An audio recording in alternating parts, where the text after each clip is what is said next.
Me on this? Okay, yeah. All right, welcome to the regularly scheduled Board of Education meeting for Washington Unified School District on the June 24th, 2021 at 5:30 p.m. We shall open the session with a roll call. Trustee Kirby Gonzalez. Here. Vice President Wong. Present. Clerk Venegas. Present. And I too am here. Trustee Barnes is absent today. So we shall go to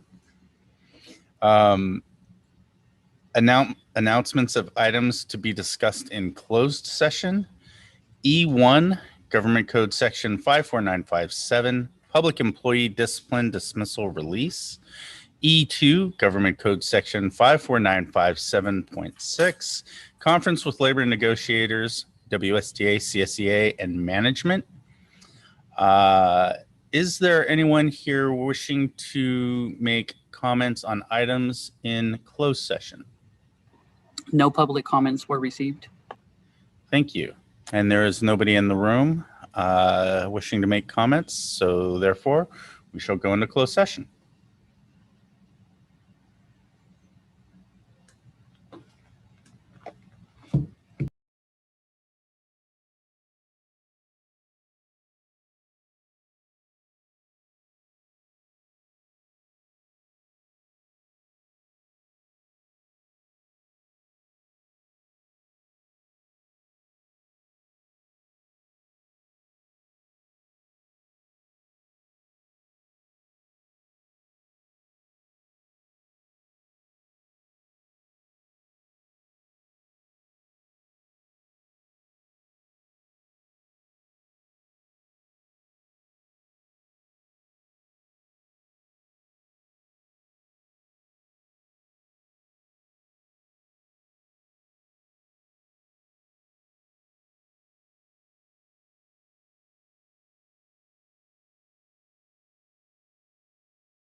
John?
Because you could.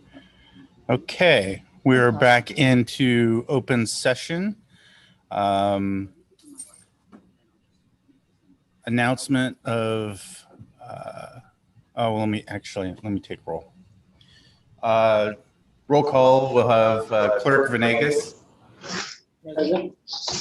Vice President Wong. Present. Trustee Kirby Gonzalez. Present. And I too am present. Let's see, we shall now go to Pledge of Allegiance. And can I have Clerk Venegas lead us into the Pledge of Allegiance?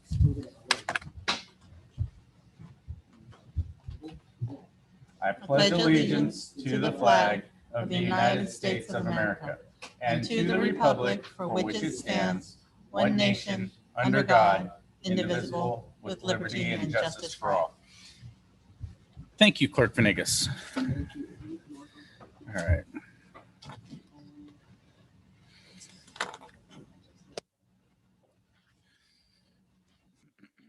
All right. Announcements of action taken in closed session. Government Code Section 54957, Public Employee Discipline Dismissal Release. Direction given. Government Code Section 54957.6, Conference with Labor and Negotiators, WSTA, CSEA, and Management. Information received. Communications. Oh, we got to go to the approval of the agenda. Is there anybody wishing to move something from the agenda or remove something from the agenda? Seeing and hearing none, can I get a motion to approve the agenda? I second. Moved by Clerk Venegas, second by Vice President Wong. Can we get a roll call vote with Trustee Kirby Gonzalez? Aye. Vice President Wong? Aye. Clerk Venegas? Aye. And I too vote aye. The agenda is approved. So communications and celebrations, J1, Senior Next Step Celebrations, River City High School. Assistant Superintendent of Ed Services, Stan Wysich.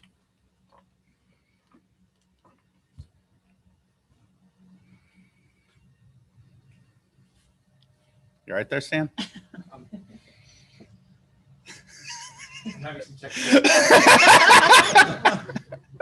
Looks like Principal Billingsley. How about Principal Billingsley? You want to give it a crack? Good evening, President Kopi Pizzotti, Vice President Wong, trustees, and community. I am here tonight to highlight some amazing achievements of the class of 2021. And I do believe we have a slide. If someone can put that up for me.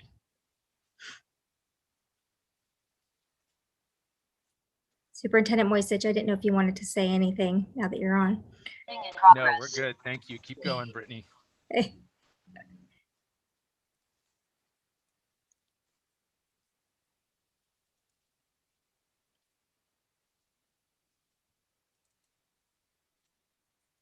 I don't see the slide on my end. I don't know if it's just coming up. Yeah, it'll be up in just a second. Thank you.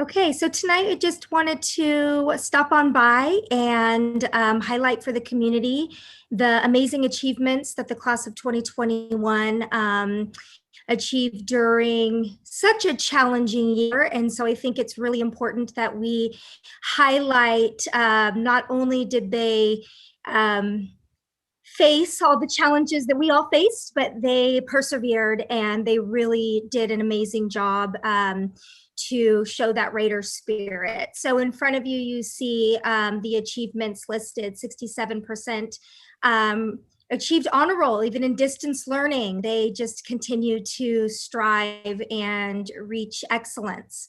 55% worked. Supported families and their siblings while they engaged in a whole new way of learning. And 37% of our graduating class completed a CTE pathway. 60% are off to community college to continue their education, and another 36% are going to a four-year university or college. And 2% are going into the military. And if you were at graduation, you saw one of those amazing students speak. And she is off, and I think she's already has left on her journey. So that's really exciting. Not to mention that the scholarships that our students received ranged from $1,000 to $48,000. Many of them received scholarships from even local establishments in West Sacramento. And so we're so very proud and thankful to the community for supporting our Raiders. And 51 students this year received the Seal of Biliteracy. Which is so amazing. And for those that don't know what the Seal of Biliteracy is, that shows proficiency and competency in both languages and their native language as well as English. And so we're so proud because we know that the Seal of Biliteracy will serve those students well moving forward in the future with their career aspirations and anything that they aspire to do. So once again, class of 2021, as your principal, I am extremely proud of you for continuing to reach great heights during a challenging time. And we wish you all the best in your post-secondary pursuits.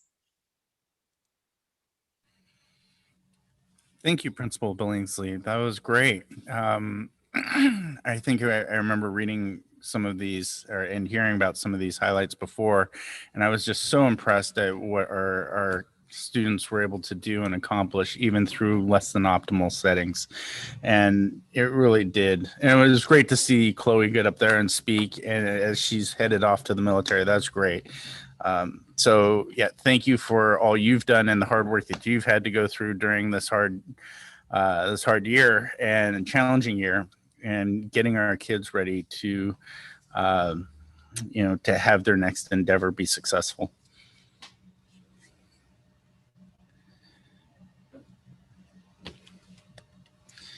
Okay, let's see. Moving on, we will go to public comments. And we do have one person wishing to make a general public comment. So let me read the disclaimer.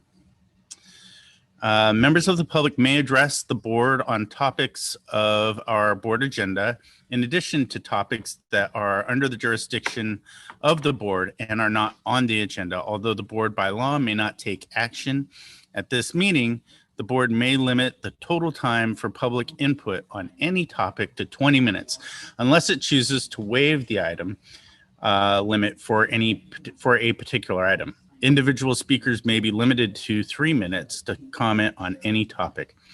Public comments consisting of individual charges, complaints, or derogatory remarks about any district employee are requested to be submitted in writing to the administration in accordance with the district's complaint procedure. As such, the board reminds the public that the district has existing board policies that allows the public to lodge a complaint against a district employee. This policy provides a comprehensive procedure for reviewing and responding to public complaints. This process provides a more thorough opportunity to be heard than is allowed under the open meeting law that governs this meeting. The board respects the rights of members of the public to speak regarding matters on the agenda and other matters within the jurisdiction of the board. However, it is important for members of the public to recognize that comments regarding students other than the speaker's own children made during a public board meeting may be legally actionable as a violation of student privacy. Both state and federal law prohibit the board and others from discussing confidential student information in open session. To this end, be advised, if you reference a student's name other than your own student, you will be out of order and your comments may not be protected by the privileges that protect public speech. You could be found liable for such comments in legal proceedings. Furthermore, it is important for the public to understand that negative or derogatory comments made against district employees or others, even those made in a public board meeting, may be actionable civil defamation. And for our public comment, we have Gail Costello.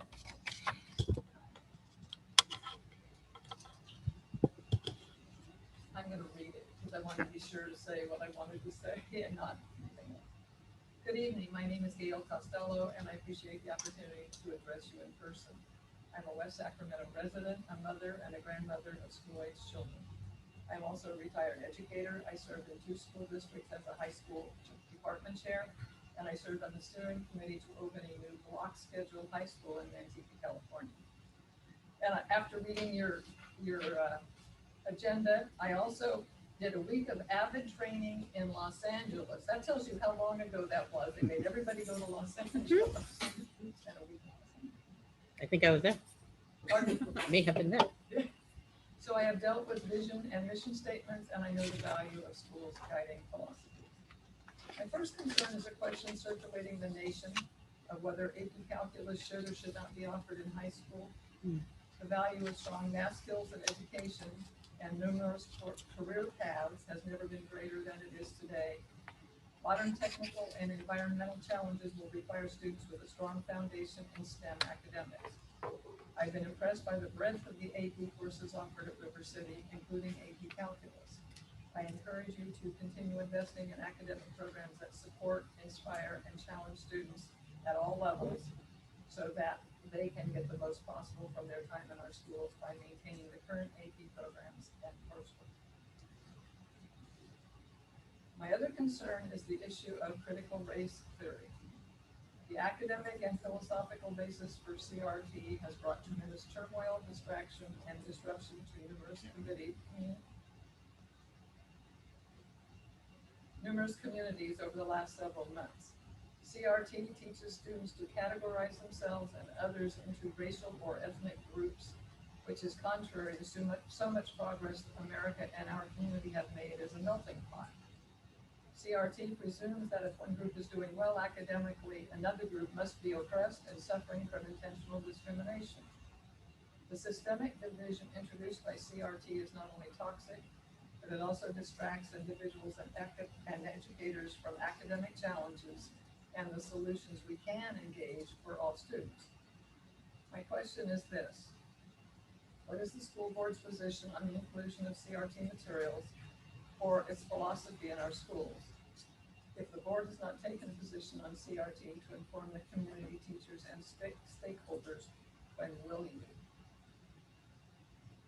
And before I read my last paragraph, I would like to note that in going through the agenda, I see that there's already what I would call CRT wording language on item number M6, equitable grading, equity work, equitable grading classroom. I don't know what an equitable grading classroom is. I always graded on whether kids mastered the material. Lastly, I support your efforts to provide an education for each student with a curriculum that develops language, communication, logic, math, and science skills that will define their success in tomorrow's career paths. The opportunities that will be open to them after time in our schools are truly endless. Ms. Costello, that's time. Thank you. Was that 3 minutes? That was right on the nose, 3 minutes. Okay. Well, that was revised. Okay. All right. We have, let's see, Danny Langford. I believe. Is she on, Mario? Okay.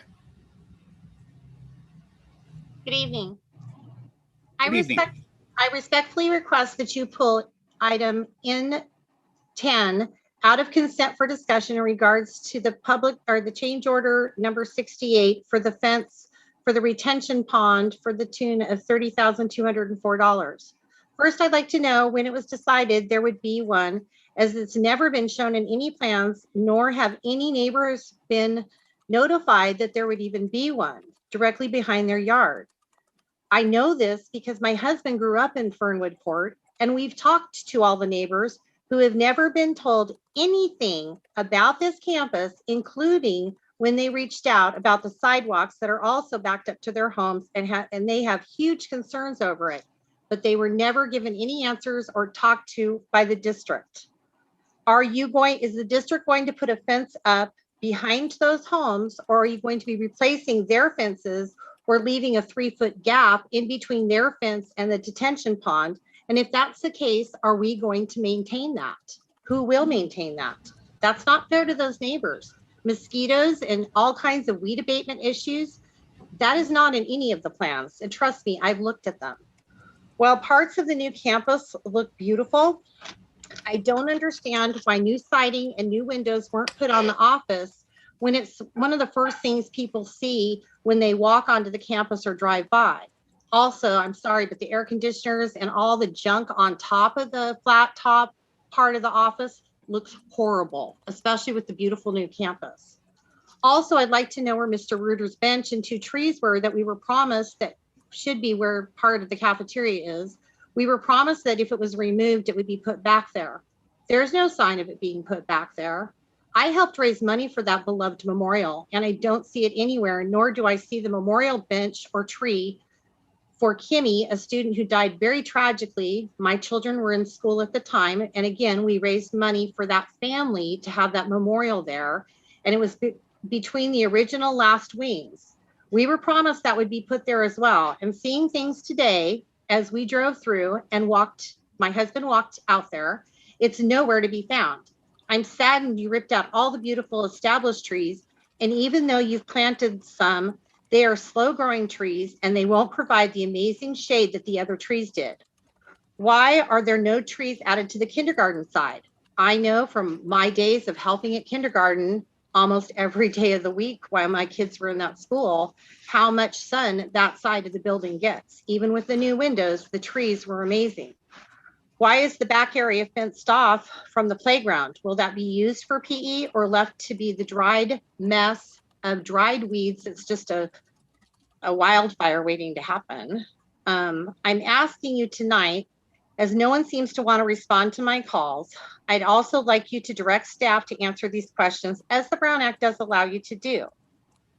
Also, if there were rapid COVID tests available at different school sites, as some of you have posted on your Facebook pages, I'm sorry, Danny, that's 3 minutes. I would like to finish this one sentence. Why was that not afforded to the basketball teams and the other sports at the high school that had to go outside of our school district to get tests before they were allowed to play their games? Thank you.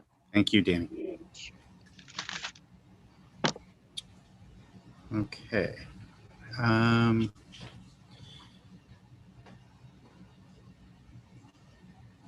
So we have other public comments, but on other measure items, there's no more for general public comment, Mario?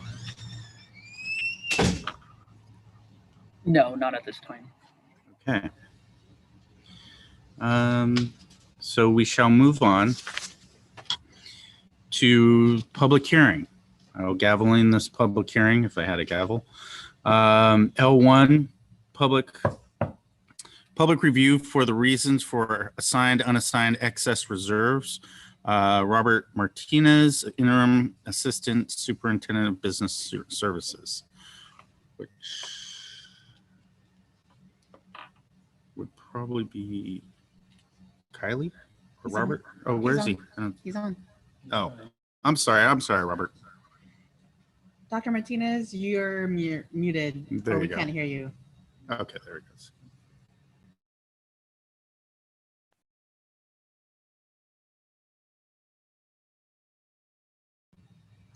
Are you there, You're- Dr. Martinez? You're actually unmuted, but we still can't hear you for some There you go. reason. So your mic is not working.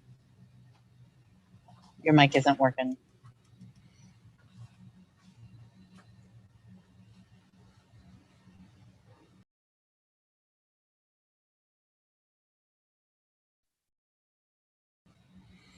Try unplugging the headphones and using your computer speakers and microphone. All right, can you hear me now? Yes. Okay, so again, sorry about that. This particular item is a presentation about our extensive revenues that are within our excess reserve. So following again, per Education Code 42127, the board must have a public hearing to then approve the ability to carry over, in essence, more than what is the threshold for a minimum reserve.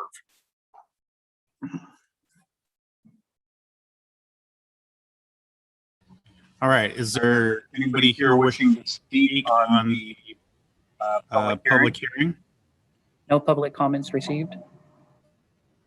Thank you, Mario. Is there any comments from the board? Seeing and hearing none, Seeing and hearing none, I will adjourn this public hearing. Thank you, Dr. Martinez. We appreciate it. And then moving on to M1, information discussion, is the iReady results update from Assistant Superintendent of Ed Services, Stan Wisich, and Matt Ainsworth, Director of Curriculum. Thank you, President Pizzotti. Thank you, Board of Trustees, and all the public listening. So as you know, this spring, the State Board of Education allowed districts to use the best assessment tool available for the local context this spring. Options included the state Smarter Balanced summative assessments and California alternate assessments for English language arts and mathematics, the Smarter Balanced interim assessments or other diagnostic benchmark or interim assessments were also allowed to be used, provided that they were aligned with California Common Core standards for English language arts and math, were available to assess students in grades 3 through 8 and 11, and were uniformly administered across a grade span school or district. We also are required to provide results that can be reported to parents and guardians about the individual students and to the public by school, by district, and they're disaggregated by student group. Washington Unified chose to implement iReady assessments for this purpose for students grades 3 and 8 in the spring of 2021. But we also made a choice to utilize iReady as a diagnostic tool even before the state assessments. The reason we did so is to help our staff work with students and each other and get students to grade level on standards. The presentation tonight will include information that will provide an overview of iReady Diagnostic Spring 2021, also provide an iReady comparison and highlights between February and May diagnostics, and provide iReady comparison and highlights with the 2018-19 CASP, so you can see kind of a comparison of how that looks compared to that state assessment 2 years ago. We will also provide some information on the systems and structures we're using to support all our Washington Unified School District students in addition to what we are seeing with iReady. So tonight I have my Director of Curriculum Instruction, Mr. Matt Ainsworth. He's put together some data to share with you and the public. Thanks, Dan. Good evening, President Pizzotti, Vice President Wong, trustees, Superintendent Hildreth, and Cabinet. Like Assistant Superintendent Wisich said, we're really excited to share the results of our spring diagnostic, as well as look at some of our subgroup data. So we can go ahead and jump forward. And go forward one more. All right, so we have a lot of colorful charts for you. So we'll pause throughout to kind of break down, give you a chance to ask some questions. So this first slide is a snapshot of our district-wide 3rd through 8th grade iReady diagnostic results from May. We did give this same diagnostic in January and February, but these are the results from May, our spring diagnostic. At the bottom, you'll see the key with the color coding from iReady, with students in green who are at or above grade level, yellow being 1 grade level below, and red being 2 or more grade levels below. So starting with math, we had 32% of our students scoring at or above grade level, 34% of students 1 year below, and 33% of students 2 or more below in that red tier. For reading, we had 43% of students at or above grade level, 25% 1 grade level below, and 33% of students 2 or more grade level below. You could also see the breakdown by domain on the right of each of those 2 diagnostics. One area of celebration is if you look at the reading domains, you could see how well our students did in phonological awareness, phonics, and high frequency words, with a vast majority of our students scoring at or above grade level in those 3 domains. Go forward. So this next table is a graph we put together comparing the January diagnostic with the May diagnostic. And this is broken down by grade levels district-wide. So you can see the breakdown of the percentages at each, for each of the color strands at each grade level. And so I know this is a lot, and so I'll just give a moment to look at this. In the next slide, we have some findings from these results. But we can definitely go back, but go ahead and go forward. Yeah, so our findings. So to summarize that table, looking at the January results compared to the May results, we saw an increase of 3% of our students across the district, an improvement of 3% at or above grade level. And we wanted to highlight our elementary students. There was an increase of 7% of students in grade 3 through 5 at or above grade level compared to the January diagnostic. We're looking for the yellow and red levels to decrease. We want those students moving up. And so we did see a decrease of 3.7% of our students 1 grade level below. A majority of those moved up to the at or above grade level, but we did see an increase of about 0.8% of students 2 or more grade levels below. Looking at the same graph for reading, again, this is comparing the January diagnostic with the May diagnostic at each grade level. That was quick. Hopefully you got a good snapshot. Can we go back one, give them a little more time? Thank you.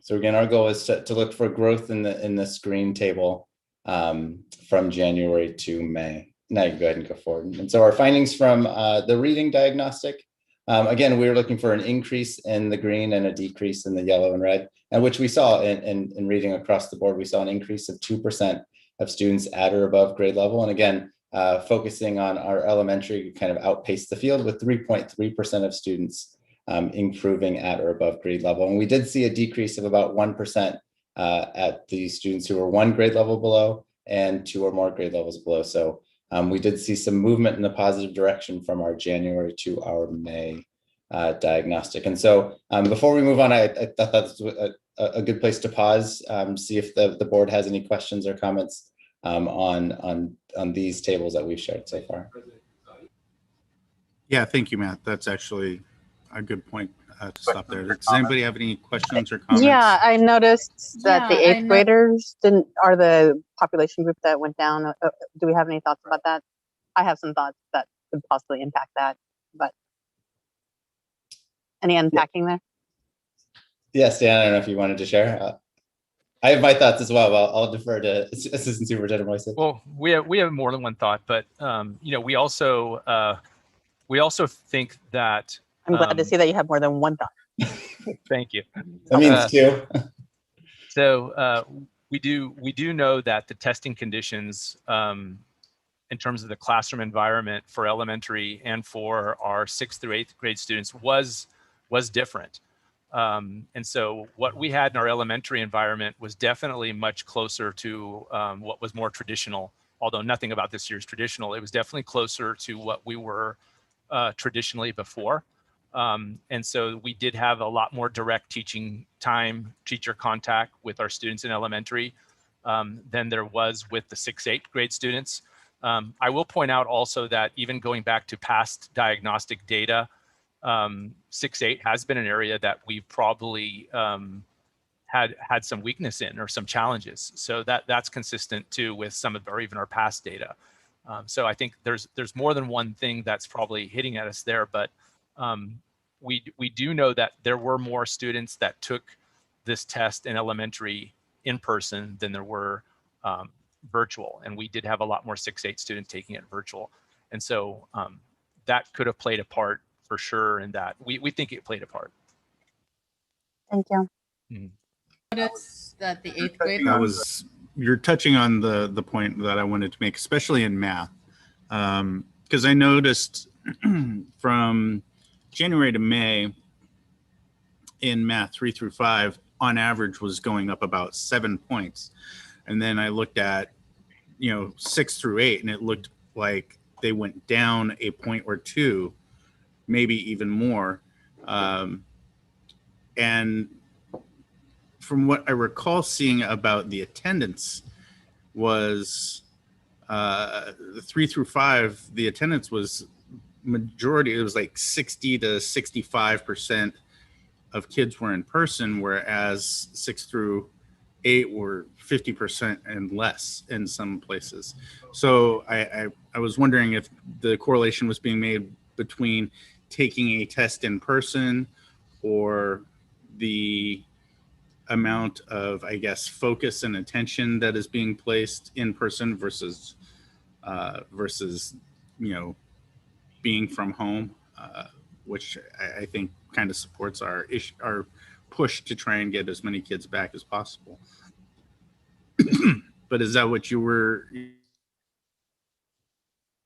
Yeah, in general sense, we haven't narrowed it down to student by student, but that is what we found in a general sense. Yes. And iReady also gives us a report. They flag students for finishing early. They know how long these tests should take. And we did see a high percentage of those flags at the middle school level. So again, that could be correlated as well as just to location of where they took the diagnostic.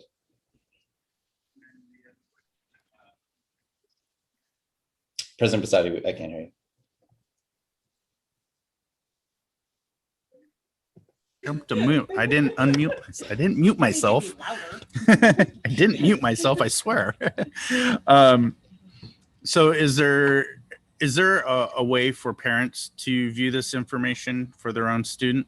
Yeah, later in the slide, we will have an actual window that will show you what the parents will receive.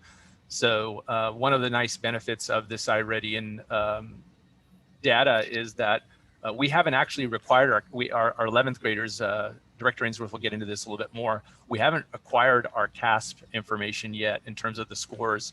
And so we're able to already start processing this. Our principals and teachers have already been able to look at this for their classrooms. And we're already preparing letters to send home to all parents in our districts. And you'll get a chance to see what those will look like a little later in the presentation. Okay, great, thank you. Is there anybody else have any comments right now, or you want to? Clerk Venegas. All right, cool. Thank you for the presentation. Something that you mentioned is this is 6th and 8th is something that's a consistent challenge. So it being this past year that was inconsistent, right? It was something new. But again, 6th and 8th has been a consistent challenge even before last year. And is there any, maybe not going into specifics right now, but is there a sense of urgency almost to be creative in breaking the cycle of 6th and 8th being the challenge? What creative and focused ways are we looking to or into to change that?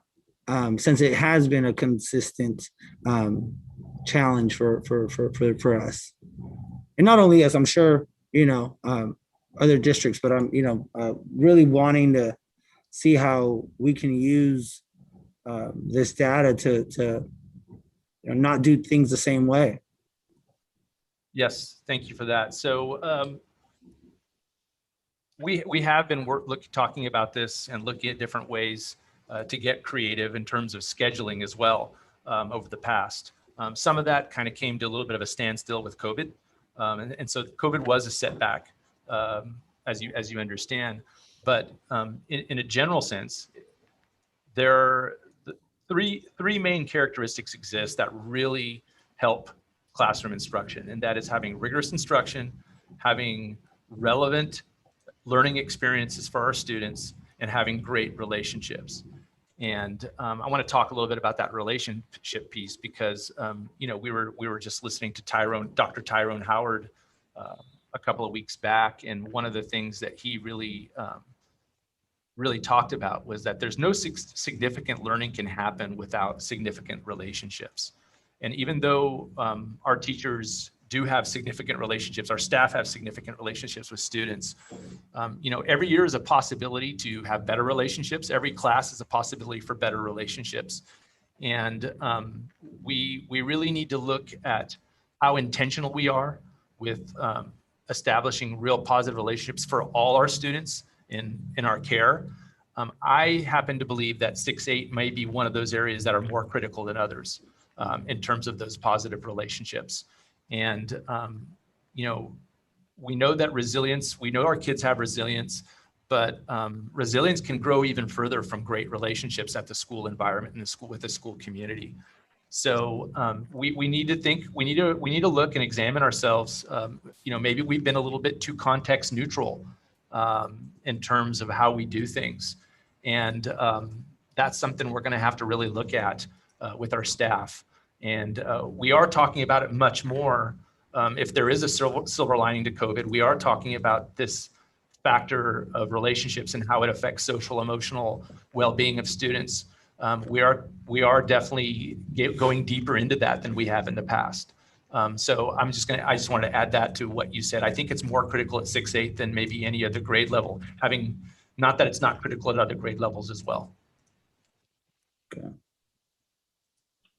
Thank you for that. Thank you for that. I just, you know, the sense of urgency behind accountability of changing something that has been constant. You know, I'd be interested in getting some more updates on how we're seeing the change happen as we are getting into more significant relationship building between our staff and our students. Thank you, Clerk Venegas. All right. I think we're ready to continue.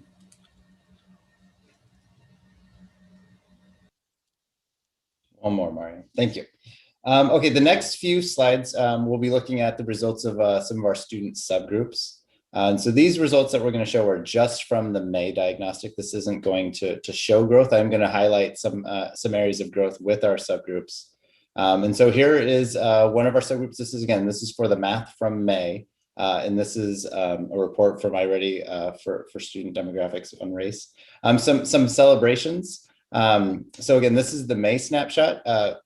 Looking back at the January-February window, Black African-American students in this May math diagnostic, there was a 6% improvement in students who were at or above grade level. Native Hawaiian or other Pacific Islanders also saw a 6% increase at students at or above grade level. And Hispanic or Latino students saw a 2% increase in at or above grade level. And these growth numbers in those subgroups are comparable and in several situations show more growth than what our district-wide growth was.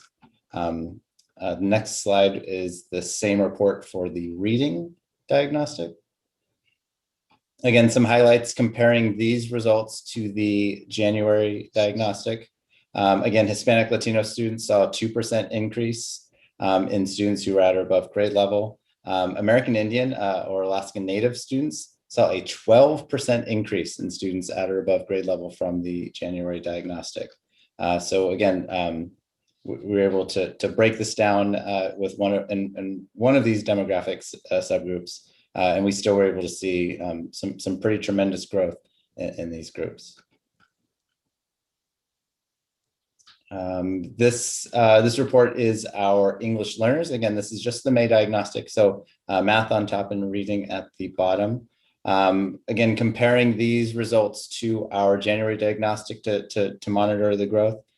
English learners saw a 2% in math they saw a 2% decrease in their red in their students who were at 2 or more grade levels below from January. So we did see some shifting away from the students who were 2 or grade levels below in math. And then in reading, we saw, again, another 2% increase in students at or above grade level. So we're seeing that growth in multiple measures in our subgroups in both math and reading. Okay, so these next few slides, we had to create these reports manually. I'm going to stop and do a quick shout out to Sarah and Connie for their incredible work. They parsed through thousands, literally thousands of individual student reports to put these together for us. So thank you so much. I also want to thank our coordinator of instructional technology, Amanda Divalbis, for all her hard work in bringing iReady to the classroom. So this is my pause just to give them their quick shout out. And so these are our students who have an IEP. Again, their math and reading scores and for the May diagnostic. One celebration for the math scores, we saw an increase of 5.6% of students who are at or above grade level from the January diagnostic.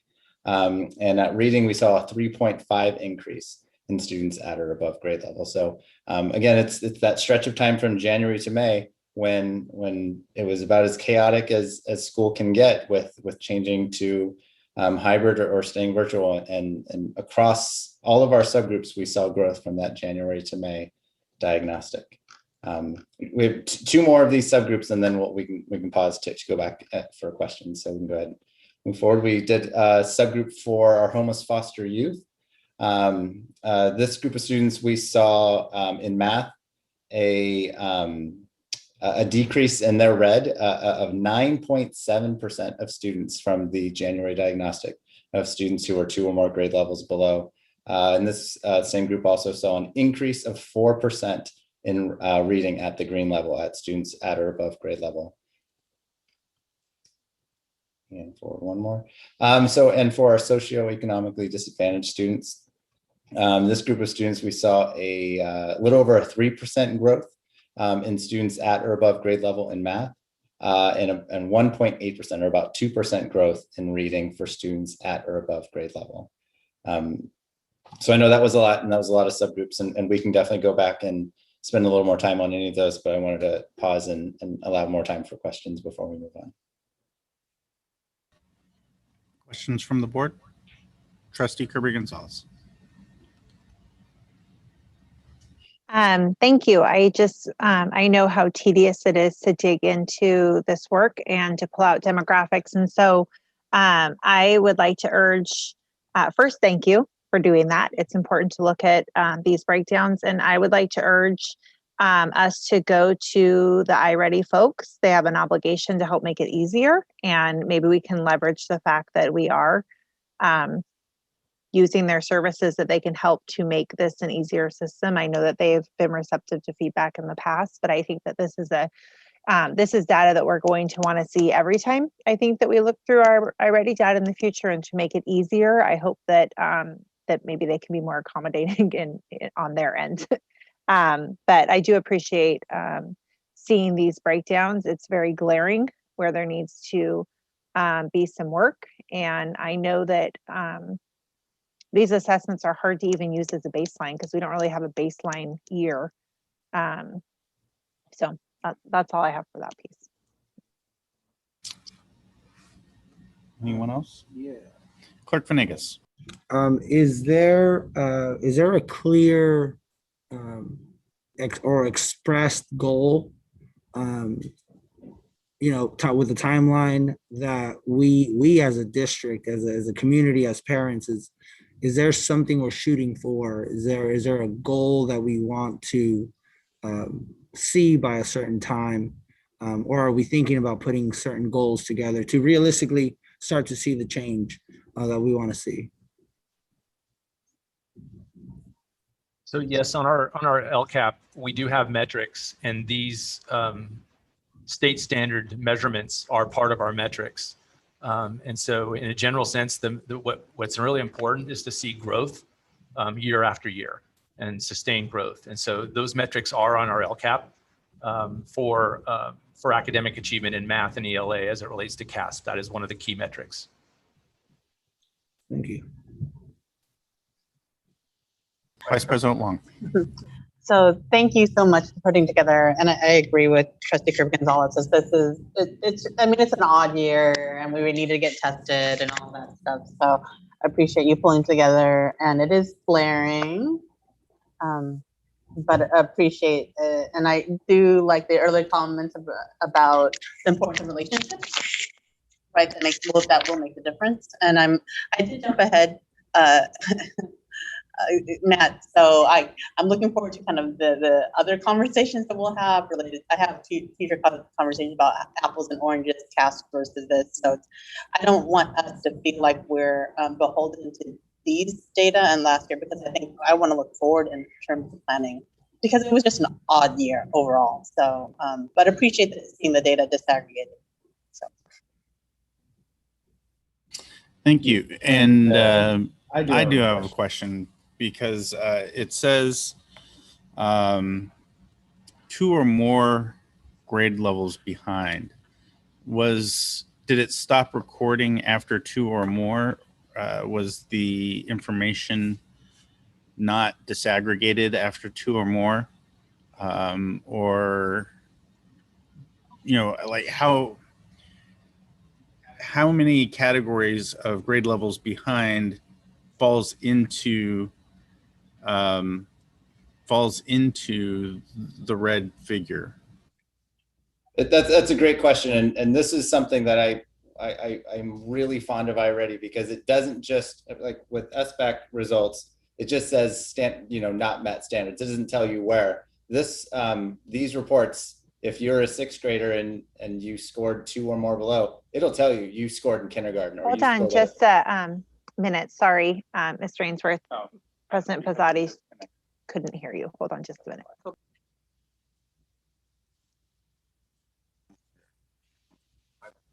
Will you let them know how articulate that answer was? And it was, the rest of us heard it, and it was recorded. So it was lovely. It was lovely. Sorry, just hang on 1 second. I'm trying to get any back. Or Do you want us to proceed, or you want to know? Oh wait, no, I'm back. Yay. Okay. Go ahead, Matt. I'm sorry about that. I don't remember what I said. Okay, so what I was saying that what is really phenomenal about iReady is that unlike CASP, if you scored at the lowest level and it says standard not met, that's all you get. But with iReady, if you're a 6th grader and you scored 2 or grade levels below, it'll tell you on your report you scored at kindergarten or you scored at 1st grade. And so it really is a very targeted. But for these graphs, they group them all together just so you don't have 8 different. No, I appreciate that. And then the other question is for students with IEPs. Were they given extra time to take the iReady exam in May? Versus, were they given the same amount of time as they were in January as they were in May?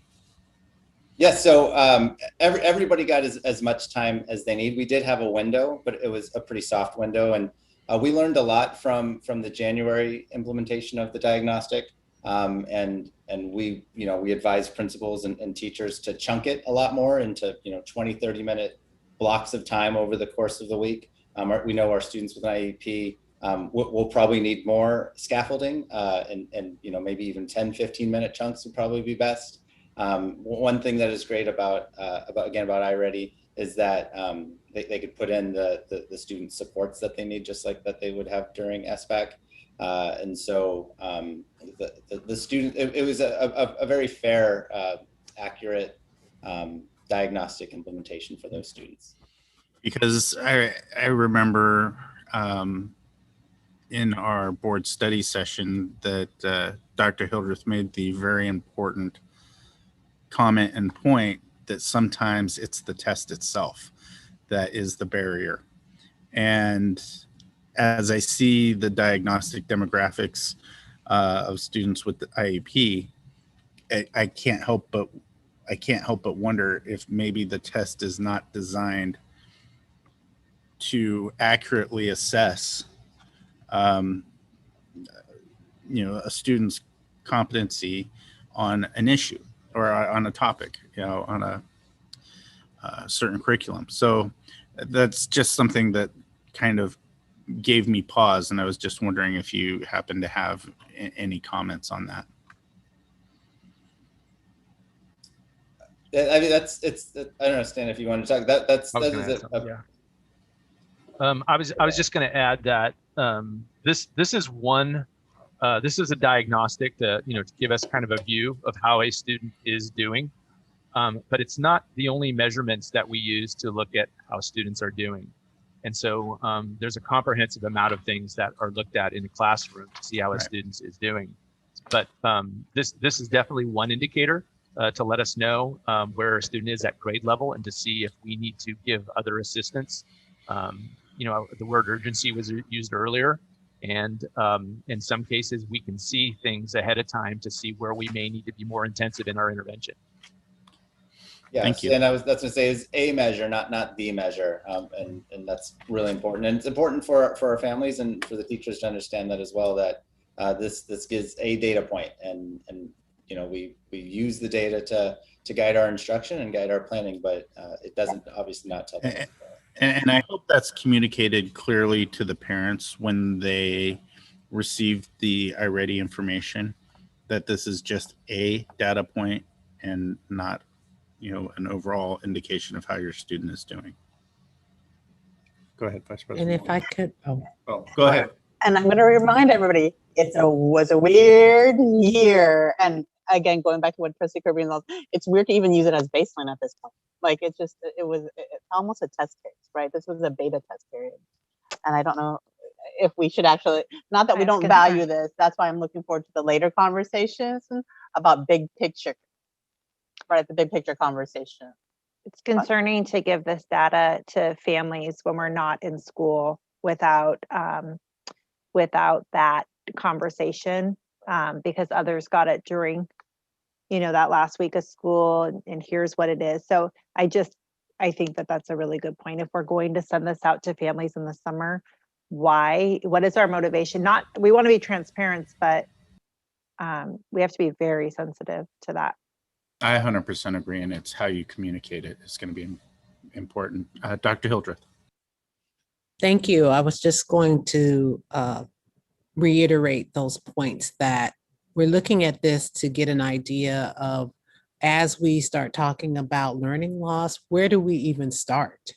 And listening to the needs of our teachers and our administrators of being so concerned about starting the school year and providing our students with as much as they could give. And so we wanted to really use this more as some level of information, knowing it's not the best. And as we move forward, we'll be able to really use this in a different way, but to have some measure. And I think this conversation just helps us to always remember and highlight, not only with our parents, but to me, even more importantly for our students, that you are not a test number. You're not a percentage. You're not green, yellow, or red, that you are one of our students and we care about you. And this is a way we're trying to see what your strengths are, because everyone has strengths, and what your challenges are, because I don't like to say weakness. I'd rather say a challenge, because we all have them. And I think those are the kinds of messages that we also need to share with we share it with our staff, but to get that to our parents, and more importantly, again, get it to our students. So when they're not in the green, they're not seeing this as a reflection of who they are as a student scholar. It's just, this was an area of weakness or a challenge for you on a particular day, because we don't know what could have happened in the life of a student before they even got to school and had to take this test. So there's so many factors that we have to take under consideration, that the more we call that out, I think when we see this type of data, it won't be as emotional for some or triggering for some as it can be. So thank you for bringing that forward. Yeah. If we are trying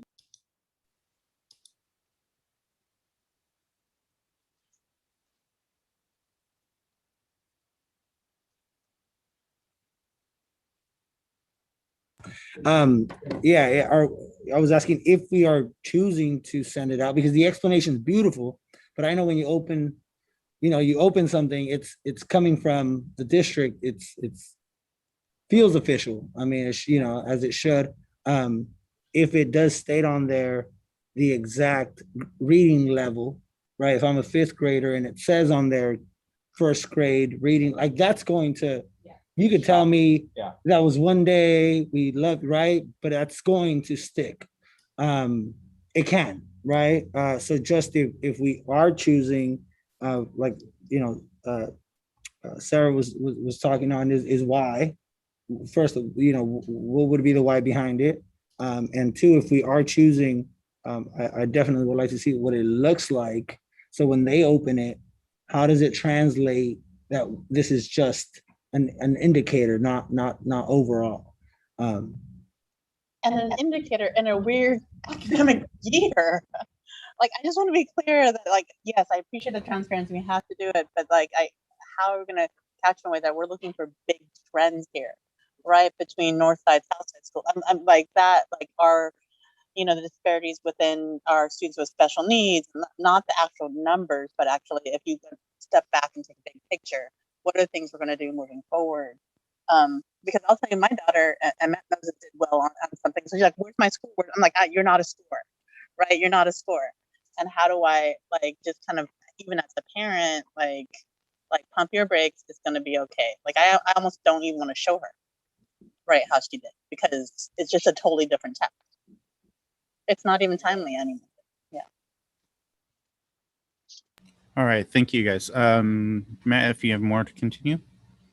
Yeah, and just to answer Clerk Venegas' question about the why, one of the bullets that Stan shared at the beginning, one of the criteria for choosing a non-state standard diagnostic is that you have to be able to share the results with families. But again, we have a screenshot of what that report looks like, and we'll get to that in just a minute. But we'll get to Vice President Wong's favorite slides.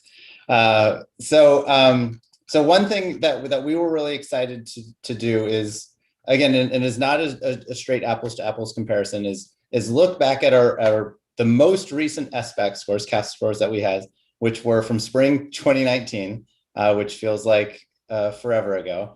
And then again, comparing it to our May diagnostic for iReady. We ran an enhanced report to kind of break down the green, yellow, and red even more in this report to try to match the SBAC breakdown. And one thing that you can see is it's pretty comparable. Percentage-wise for students who were exceeded, who are compared to at or above grade level on iReady, and our students who were not met on the math diagnostic in the spring of 2019 versus what we have now for 2 or more grade levels below. We actually have higher percentages, but again, it's not a direct, obviously, apples to apples comparison because of the different assessments. If you go to the next slide, it has the same report for ELA. You could see the SBAC, the CAS test on the top, compared to our May diagnostic iReady on the bottom. Almost eerily similar numbers across the board. And one thing that this tells us is at the very least, comparing these two results, is that there was a level of maintaining our students' performance level. And again, this is due to just the relentless dedication of our staff, the resilience of our students, and the ongoing support of our students and of our parents for our students. So this, again, as Trustee Kirby-Gonzalez said, it's not exactly baseline data, but it is it's a snapshot of where our students are, and we've heard a lot about learning loss, as Dr. Hildreth mentioned earlier, that it is very close to the data that our district has traditionally shown on these standardized tests. So it's very interesting to look at the subgroups to be able to find out where we can, target our support and target our intervention. But again, this was just another data point that we wanted to point out. And so we can pause here because I before we move on to the rest of our reports. Any comments from the board? Seeing and hearing none, go right ahead, Matt. All right. So one other measure that we're required to share out is by school. And so iReady, just the nature of iReady report separates them into a 6-8 and an elementary report. And so again, this is the May diagnostic results for each school, and you'll see each school twice, including the students at Evergreen Opportunity over at YOLO. So this is the math, this is half of them. And in a moment, we can move forward and see the other half of our school reports for math. And then we wanted to shout out a few celebrations that we found by digging deeper into the data. Go ahead, Mario.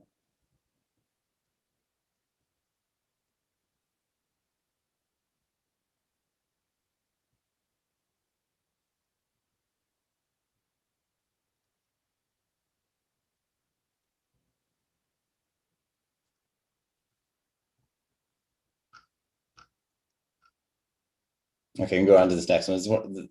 Out of all of the slides we've made this year, this is the most exciting one to be able to put together. Is our shout outs to our celebrations for our schools. This was the May math diagnostic. We'll start with the students at YOLO Opportunity. We saw a decrease of 22% in students who are 2 or more grade levels below from the January to the May diagnostic.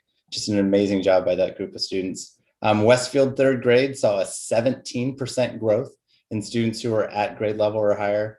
Stonegate, their entire elementary 3rd through 5th, saw a collective 14% growth at grade level or higher. Bridgeway Island's 4th grade group saw 12% growth in grade level or higher. Southport Elementary collectively saw 10% growth. I do want to pause and celebrate my former Ducks. The 1st and 2nd grade teams decided that they opted in to give the May diagnostic. Over 120 students took that May diagnostic. And in math, they had 50% of their students score grade level or higher, which was just phenomenal. And it was really promising as we look to encourage more of those early primary grades to explore this test. In Elkhorn Village, their 8th graders saw an 8% growth in students who were at grade level or higher. So those are some of our celebrations in math. Move forward to our reading results by school.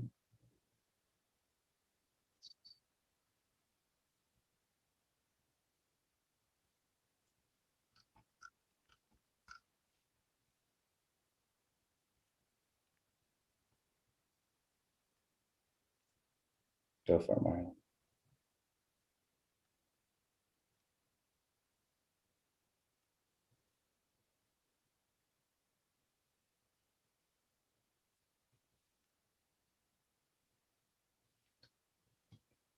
Okay, and some of our reading celebrations. Riverbank, 3rd grade. This is just incredible. The 3rd grade team at Riverbank was a 21% growth at students at grade level or higher from January to May. The students at YOLO Opportunity, again, we saw a 16% decrease in students who were at that red tier, that 2 or more grade levels below. Bridgeway Island 7th grade, 11% growth in students at grade level or higher. Stonegate 6th graders saw an 8% growth. Again, this was in reading at grade level or higher. Westmore Oaks 5th graders saw a 7% growth in students at grade level or higher. And the Westfield 6-8 group collectively, we saw a 4% decrease in their students who are 2 or more grade levels below.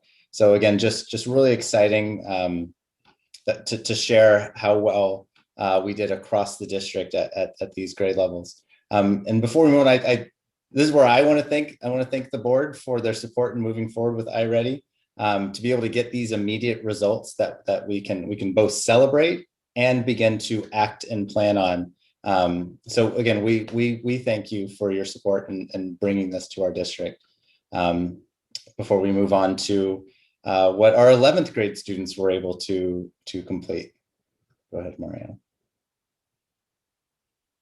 So when the state came out with their their guidelines regarding end of the year testing, we found out information kind of late in the game. We were planning on doing iReady across the board, but we were notified that due to the requirements of seal of biliteracy, that they would not accept local assessment results such as iReady and in lieu of CASP. So our 11th graders, because the criteria was the entire grade level had to take the same diagnostic, all 11th graders in the district had to take CASP. And that is 4 different assessments, 2 math and 2 reading, and they all had to be done in person because we just, we weren't able to have those secure browsers across the district. So this is where I want to pause and celebrate the high school teams. Principal Billingsley and her team, especially Assistant Principal Nalick, he took the lead on CASP assessment. Principal O'Neill at Washington Middle College High and Director Burns at YOLO. So while we don't have the results, which we are excited to be able to gather and present to you in the future, one thing we did want to be able to celebrate was their completion rates. We do have the amount of students. So Mario, you can go ahead and one more. So traditionally, in a normal year, the expectation is to try to hit that 95% mark for completion.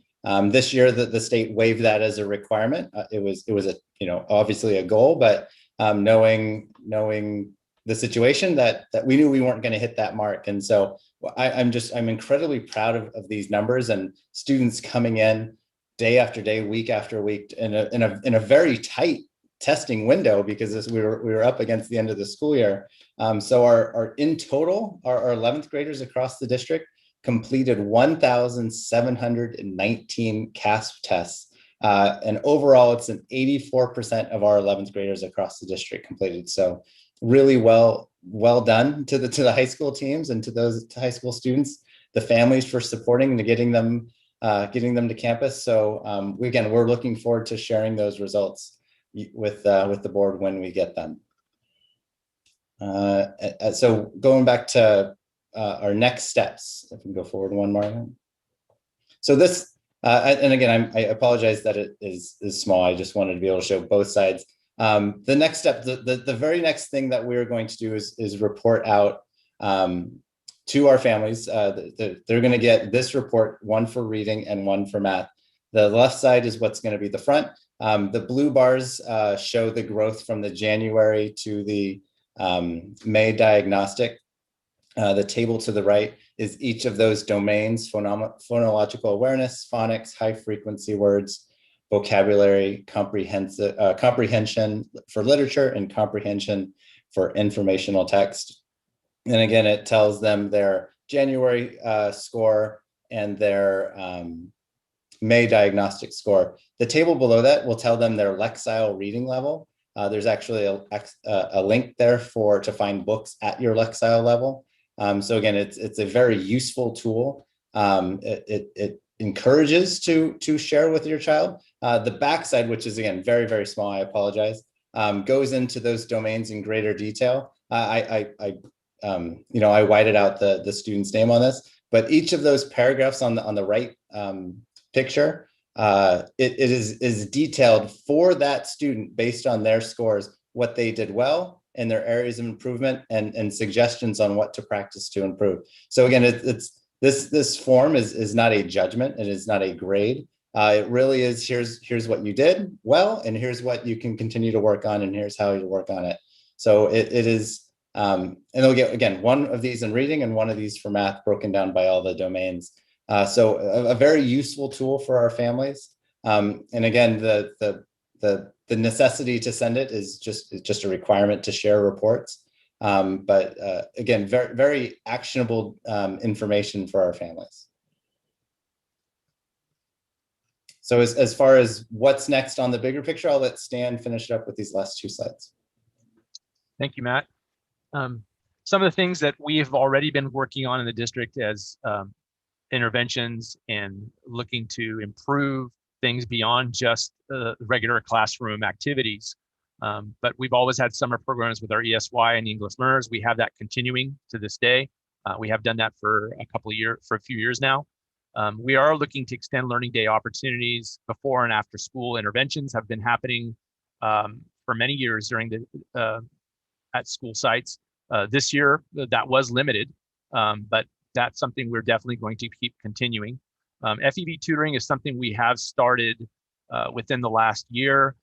We did see that the students who did participate in FEV tutoring, which were students that were identified as needing intervention, we did see that on average, students that participated in FEV tutoring did actually make bigger improvements from January to May than the regular student, than the rest of the students. So we do think that extended support did help those students who did do that service. And we're going to encourage this year everybody, or we're giving everybody access to use that tool, whereas last year we kept it to just students who were targeted for intervention. We have been working on our standards aligned learning for a few years now. When I say standards aligned learning, I think everybody just jumps to the academic piece and they think of the rigorous curriculum, but this also involves relevant learning experiences for our students. It also involves relationships for our students. And so that's when it works at its best. When all three of those R's are working, that's when things are working and clicking on its best. You saw an example of the iReady diagnostics. I think the key word there is diagnostics. So we're looking at doing three over a course of a year. One of the main things that we think that will help us with is that rather than waiting for the CASP report at the very end of the year, which is very, it's over. By the time we're looking at this, we're looking at last year's data. We want to be able to look at this from a 6 to 8 week block period and make decisions, interventions, look at what we may have missed. So we like to make those decisions as we're going. So these diagnostics will help us do that at a much broader level than we were able to do that before. So this year was the first year we started with that. We have had supplemental programs like Lexia and Dreambox in our district. We're going to look at being more targeted with that and more intentional, but we do have those tools in our district. We can go to the next slide. We talked a lot a couple of board meetings ago about some of the different things that we're going to do with the additional funding that we had. And so I wanted to bring that here as well. We've talked about the loss of time.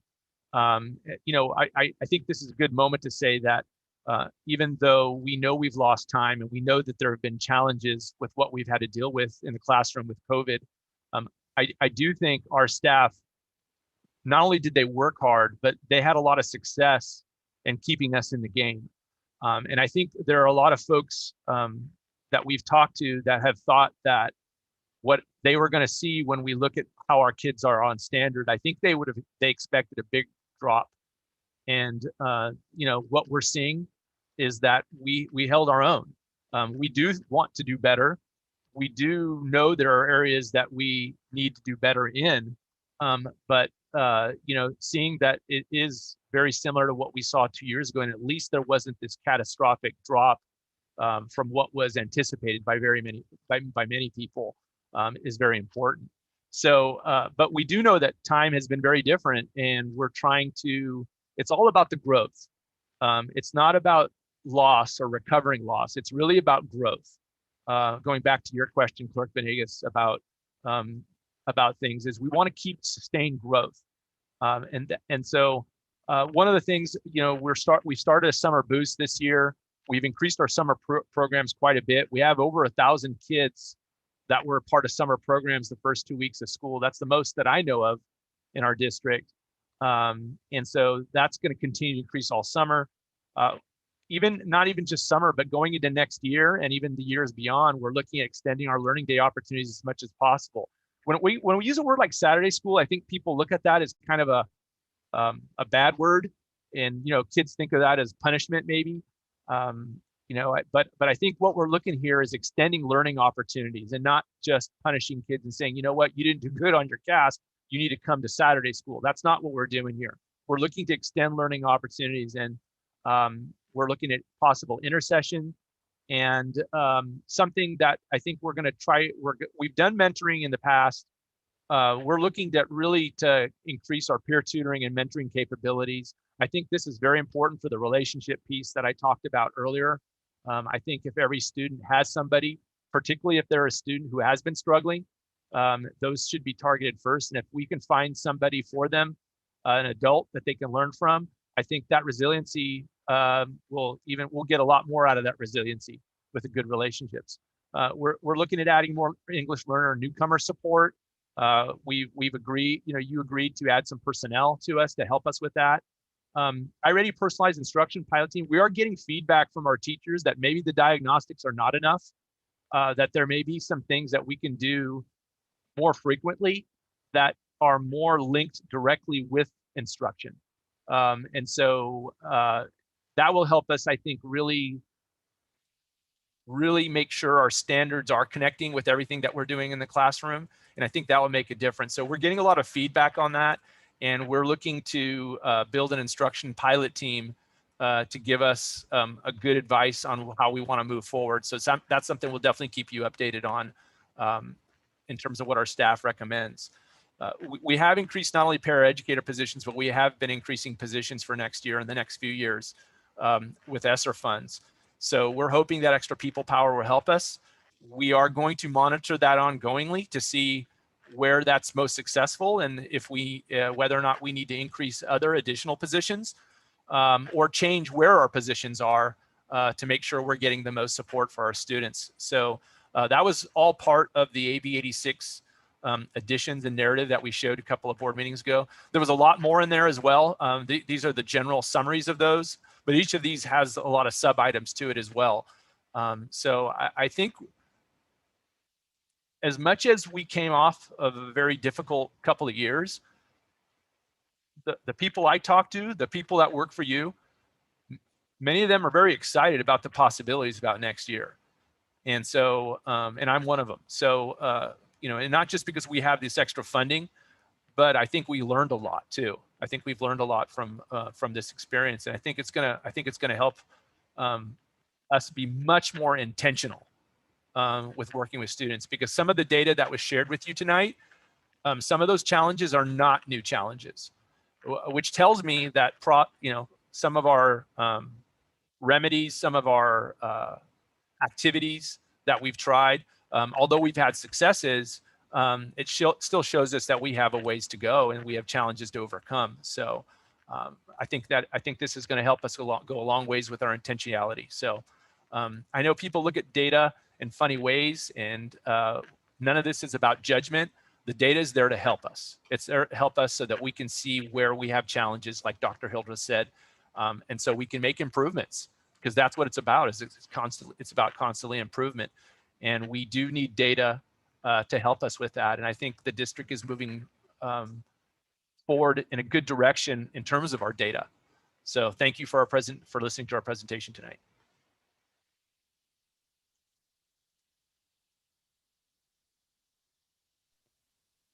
All right, thank you. Any other questions from the board?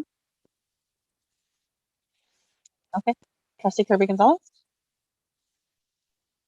Thank you. I'm happy to see the newcomer support, and I'm wondering what you think that might look like, since we have newcomers at all of our school sites, and I'm just wondering what that might look like in terms of support. So even though we have newcomers at all our sites, there are some sites that are much more impacted. And so we do have to look at making sure that we have more service to those sites that are more impacted. But you know, we did hire an English learner, TOSA, that will be stationed at Elkhorn School. We also hired a program specialist, so we can go beyond just making sure we do the compliance pieces of that our state mandates us for EL English learners, but also go into the professional development that our teachers need. Professional development is a big piece of it, but we're also looking at more community involvement. And so we're looking at targeted after school time at school sites, not just with the students, but also with families at those school sites. And not just even sometimes after school, which has traditionally been the case, but some of this, you know, we're still working out some of our space, but we even think that at least at one of our schools is looking to do this during the school day as well with parents. So those are very new things that we haven't done, but it's definitely more direct with the parents, not only the students, but it also involves the entire family. So those are just some things to name a few. But if my coordinator extraordinaire was here, she would tell you a lot more. So I'll just give some input that as you look at that, and I think it's very exciting and important, and bringing in families is phenomenal. If there is room, that you open it to your newcomers who might be at other sites too, if there's a way that they can get there, to make sure that we're supporting them, because I it's hard if you have a student who their peer groups might not even speak their language to support them and help them in a classroom. So if there's room for others, I hope they can come. Absolutely. Thank you. And then my other, just to be sensitive of as you work and look at having this iReady pilot team, that there's been so much good work that's happened with the standards aligned learning and the guided reading, and that it doesn't start to feel like one more thing, and suddenly we move away from all the work that people put some really thoughtful care into. That was, those units of study, we saw them all since they were good for kids. They are good for kids, and it's great learning for kids. And, I support that any day over a few more minutes on, an online program. And so just that we continue to work with, I think, the educators across all of those pieces so that they don't get lost as we bring in new tools. Thank you for that. And I'm going to ask my director to chime in here with that a little bit, because the feedback that I spoke about actually came from standards aligned learning planning meetings. So it really is not about one more thing, but it's about being able to get the right information, the right diagnostics. And so a lot of the feedback that we got about doing that pilot team did come from standards aligned learning planning teams, so that this stuff is connecting. It's not just one more thing. And Director Ainsworth, I don't know if you want to add a little bit more to that. I like that you said I was going to say it, and then you said everything I was going to say. Yeah, personalized instruction is not meant to replace anything. It is used to be a supplement, directly coming out of a diagnostic, using those as leveled groups, and really identifying where students need that extra practice. But unlike Lexia or Dreambox, it is a targeted instructional tool at that particular standard, and one group can be working on one standard that they're low on, while another group is working on another. This was something that was included kind of complementary with our iReady license this year, as to pilot it out district-wide. We didn't really push it for that same reason, because we didn't want it to feel like one more thing. We had a pretty dedicated group, about 20-25 teachers who used it, loved it, and keep asking us if that's something we're going to support. And so that's kind of where the idea of the pilot team, really driven by teacher need and teacher want. And so our goal is to kind of roll that out slowly to make sure no one feels like it's an extra weight on them. Okay. And then just the last piece, I think the whole board made it clear that if there can be a letter to go with the parent letter that goes out with iReady, because it does note, if you have questions, talk to your teacher, and they can't do that because it's summer. So just so we make sure that there's some sort of district letter that goes with that. So it's not just a surprise in the middle of summer of what this looks like. Thank you so much. I appreciate all the work and excitement to come.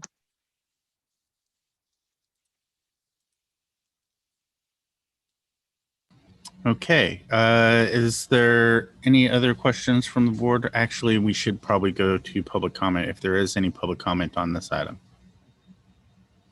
No public comment. Okay. Any other questions, comments from the board?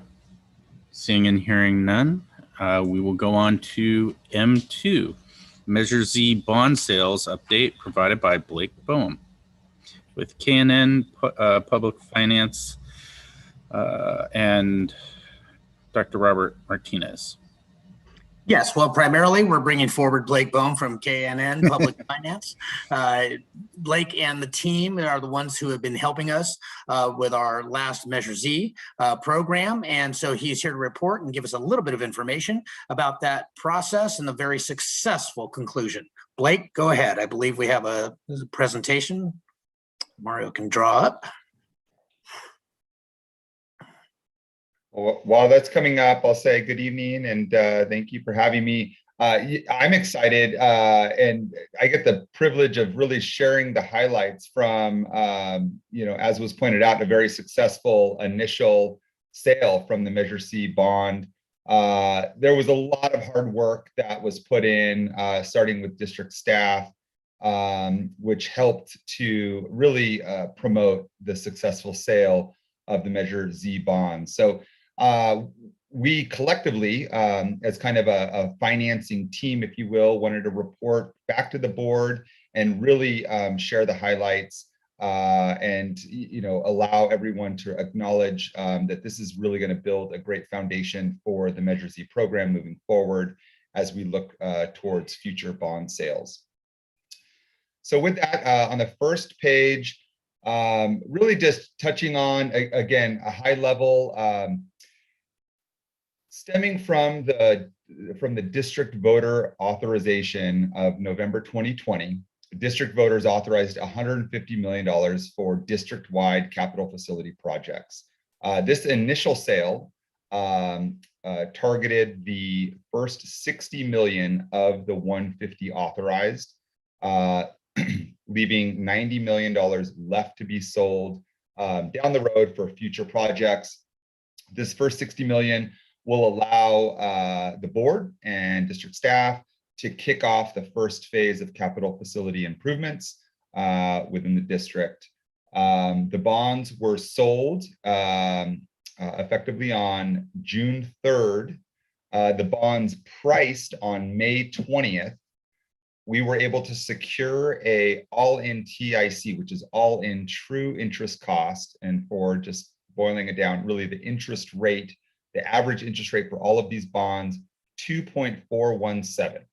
That's 30-year term. That's, this is what I do day in and day out. That is an incredibly low rate. Part of it, is good fortune. We are in a historically low interest rate environment right now. And so that was working in our favor. But what I'll touch on is some other key highlights, which also helped to support and secure that extremely low borrowing cost from this initial Measure Z bond sale. The repayment ratio associated with the 60 million is 1.47 to 1. And these were issued as current interest bonds only, meaning that these are kind of the more traditional, they pay principal and interest every year. There's no deferred payments. There's no accretion of accreted interest. So a lot of straightforwardness to the structure, which also helped to promote a lot of investor and bond interest. So on the next page. So these bonds were sold competitively is the terminology. And I touched on some of this information before we kicked off the financing process. A competitive sale really means that we don't select a bank beforehand. We put out the terms, we put out how much we're going to sell, and we extend an opportunity to the entire bond underwriting universe, which is an underwriter is those that purchase the bonds and then redistribute to investors. So we allow every bond underwriter who's interested to make a bid on the district's bonds. It doesn't always work out favorably for competitive sale if there's a unique structure, a challenging backdrop that a district is facing, or a variety of different variables. For Washington Unified, it made a tremendous amount of sense, and we were rewarded by seeing a lot of interest. We received 7 different bids from major institutional bond underwriting firms, with the lowest bid received by Morgan Stanley. And that's how we determine who then is the purchaser of the district's bonds. Whoever submits the lowest true interest cost or borrowing cost receives the award to purchase the district's bonds. And in this case, for Series A, it was Morgan Stanley. You can see the table on this slide. The cover bid was from another very large bank, Bank of America Merrill Lynch, and then so on down the line, you can see what their respective bids were. So a really tight competition there, and that helps us know that we secured the lowest possible borrowing cost that the market was able to provide on this particular day of sale. So on the next slide. So one of the factors outside of just good fortune and favorable rates is the fact that the district was able to secure strong credit ratings from the 2 major credit rating agencies, being Standard & Poor's and Moody's. Standard & Poor's is a rating agency that the district has worked with in the past on its prior bond program. In this case, we brought Moody's in as, again, the second major rating agency that was less familiar and had not been working with the district. And that proved to be a good decision, in that Moody's assigned the district a very strong AA2 rating. And just to remind folks, the highest rating you can get is AAA, which is really reserved for those school districts in the state of California that are basic aid or community funded. They do not rely on the state for funding, and that helps to secure that highest rating.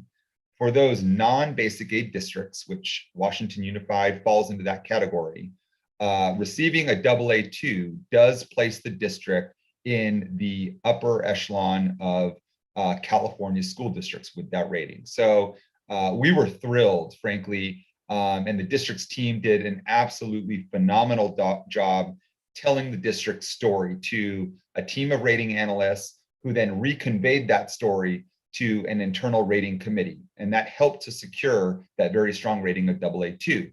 Now, S&P assigned also a strong rating, not quite as strong as Moody's, at A+. So we're in the single rating category, but at the highest level, versus at AA2, we're securely right in the middle of the AA category, which is just below that coveted AAA. So, the ratings did help us to ensure the bond underwriters that were making bids, and ultimately the investors that were supporting those bids that were received, that there was a lot of demand for the district's bonds. And that really helped secure the lowest possible borrowing cost on day of sale. Some of the main factors that were noted within the rating agency credit reports was that the district had a strong financial position with healthy reserves and liquidity, that it had good governance in terms of policies and decision-making and continuity on the board, and also that there was a favorable economic tax base benefiting from access to the Sacramento metropolitan area and a steady growth in the local assessed valuation. So, the credit rating's certainly a big win, and it helped contribute to the overall success of this transaction. And the last slide, not the last slide, just to give the board some perspective on structure. So the Series A bond, or I'll back up. The Measure Z authorization was approved by voters at an annual tax rate not to exceed $60 per 100,000 of assessed value for each property or homeowner. And so with Series A being the first sale for Measure Z, we're utilizing the full taxing capacity at that rate, at that $60 rate. And that's what you see in the graph below. What that allows us to do is pay off large amounts of the $60 million issuance in the very early years. And it makes the entire sale that much more cost effective.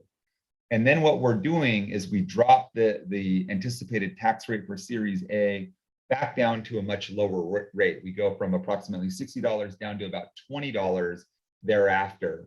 And the reason that we do that is we're leaving tax rate room or tax revenue capacity for subsequent Measure Z bond sales, which will then stack a bar on top of those, which still needs to be under the $60. So it's a very coordinated structure, and the goal or idea behind it all is to allow for fluidity in the Measure Z program. And so as the district is reaching the conclusion with the first phase of projects, we have ample capacity to go right back out to the market with the Measure Z authorization and sell the next series of bonds. And I think that we were able to effectively do that with the Series A structure. So now on the last slide, part of Education Code is to report out all of the final costs associated with this transaction. And you can see at the table below here, there's a variety of legal, advisory, rating agency, and bond underwriting fees. These were reviewed as we went through the transaction and all fall into a very appropriate category that's comparable to what other school districts would see, both in terms of total dollar amount and in terms of roles and responsibilities, if you will. And so this is not, nothing in this area sticks out as being large or outside of the parameters of what most school districts would pay. I will say this, that the underwriter's fee is not something that we negotiate because again, it was a bid. And so when we received the bids from Morgan Stanley and all the others, their fee is part of that all-in true interest cost that we evaluate. And so it's whoever, it doesn't matter how much they get, the fee is versus what rate they're proposing, it's the combination thereof. And so Morgan Stanley was the lowest bid. And so their fee, again, is not something that we negotiated, unlike really most of these other costs here. So that really concludes the summary. I tried to make it quick. I know it's already been a bit of a lengthy meeting. And so if there are any questions, I'm happy to answer, but I do want to just reiterate this, for all intents and purposes, was a fantastic result. The district team did a phenomenal job, and it really does set a very nice stage for the district looking forward in implementing the Measure Z program. So I want to congratulate the board, and it was a privilege for me to be a part of it. Thank you, Blake. Is there any public comment on this item? Danny Langford had requested to make a comment on this item. I have allowed her to speak if she still wanted to make a comment.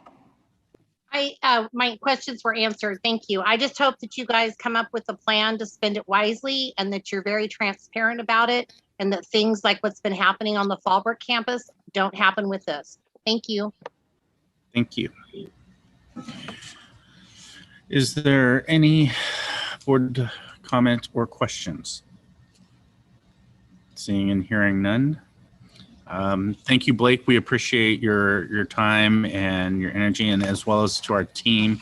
Thank you for all your hard work in getting this great rating and interest rate. That's outstanding work. So I just want to say thank you very much for that. And now we shall move on to the consent agenda. I know there is a public comment on the consent agenda on item N10. So I will read the public comment that was submitted on email.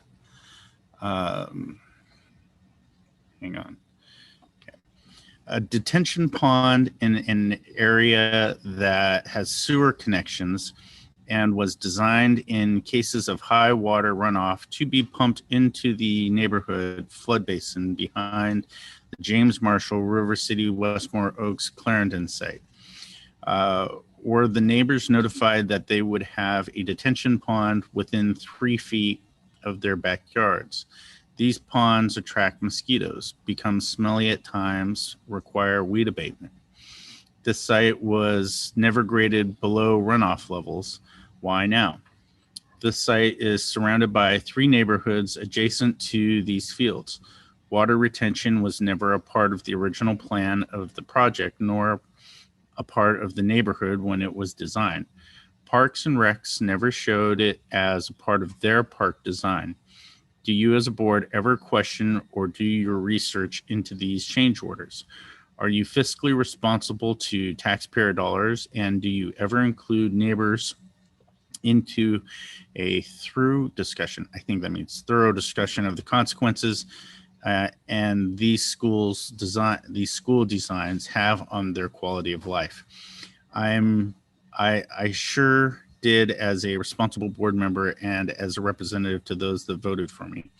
Needless to say, I am continually upset and question just who you feel you are responsible to and your lack of fiscal responsibilities. I had no confidence in you I had no confidence before in your actions and have no confidence now. You do not listen, investigate, nor answer public questions, suggestions.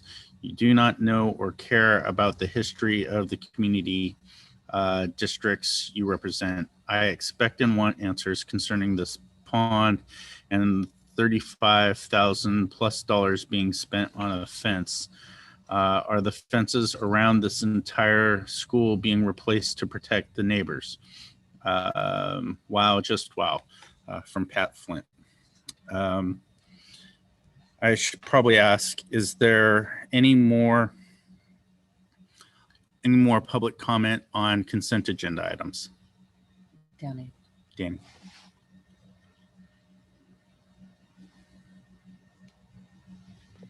Danny Langford has her hand raised, Mario. Yes, and her microphone has been turned on. Danny, go ahead.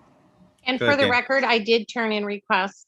So I was actually going to read Pat's letter since she got an auto response from Maria's email saying that it would not be read into the record. So I appreciate the fact that you read it. I continue to say the same thing. Why is this not being discussed? When did this detention pond happen? Was this done in closed session in one of your secret meetings? I mean, what is the deal? And why are the neighbors not being included? I've talked to so many neighbors over there. My husband grew up there. His family owned the home for 60 years, and it backs up directly to this area. How is this detention pond in there? We looked at it thoroughly. We saw the pipe where on all the drainage from the parking lot and all that.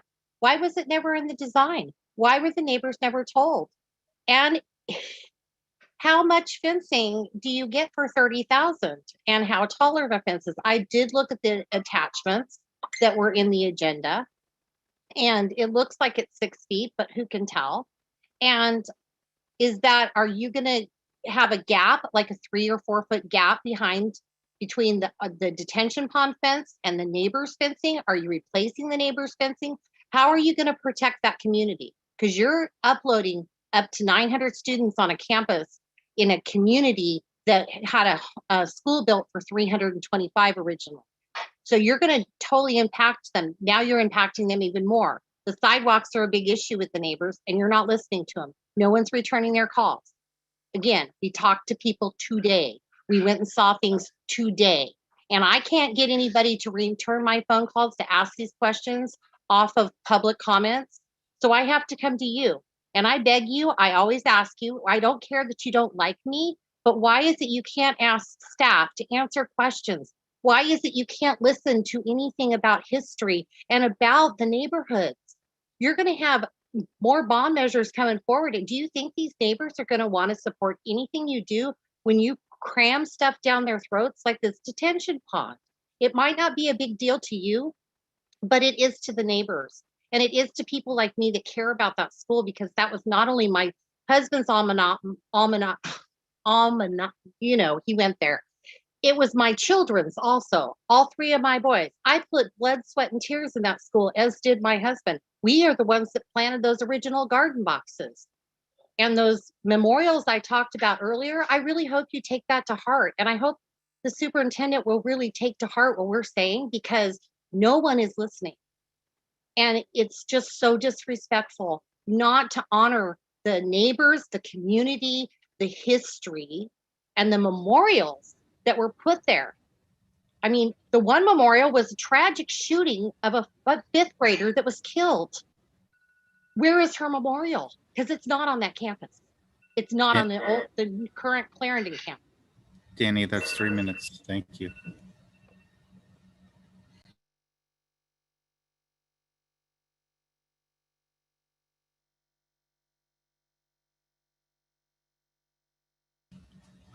Is there any more, Mario, that you know of? No other public comments.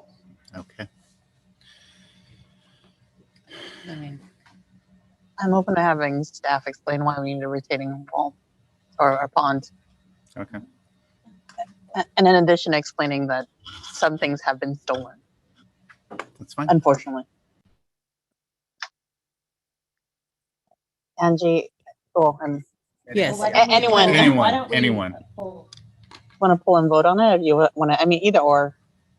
I mean, if it's quick enough to make a quick comment and answer one question on one consent agenda, and then we don't need to pull it.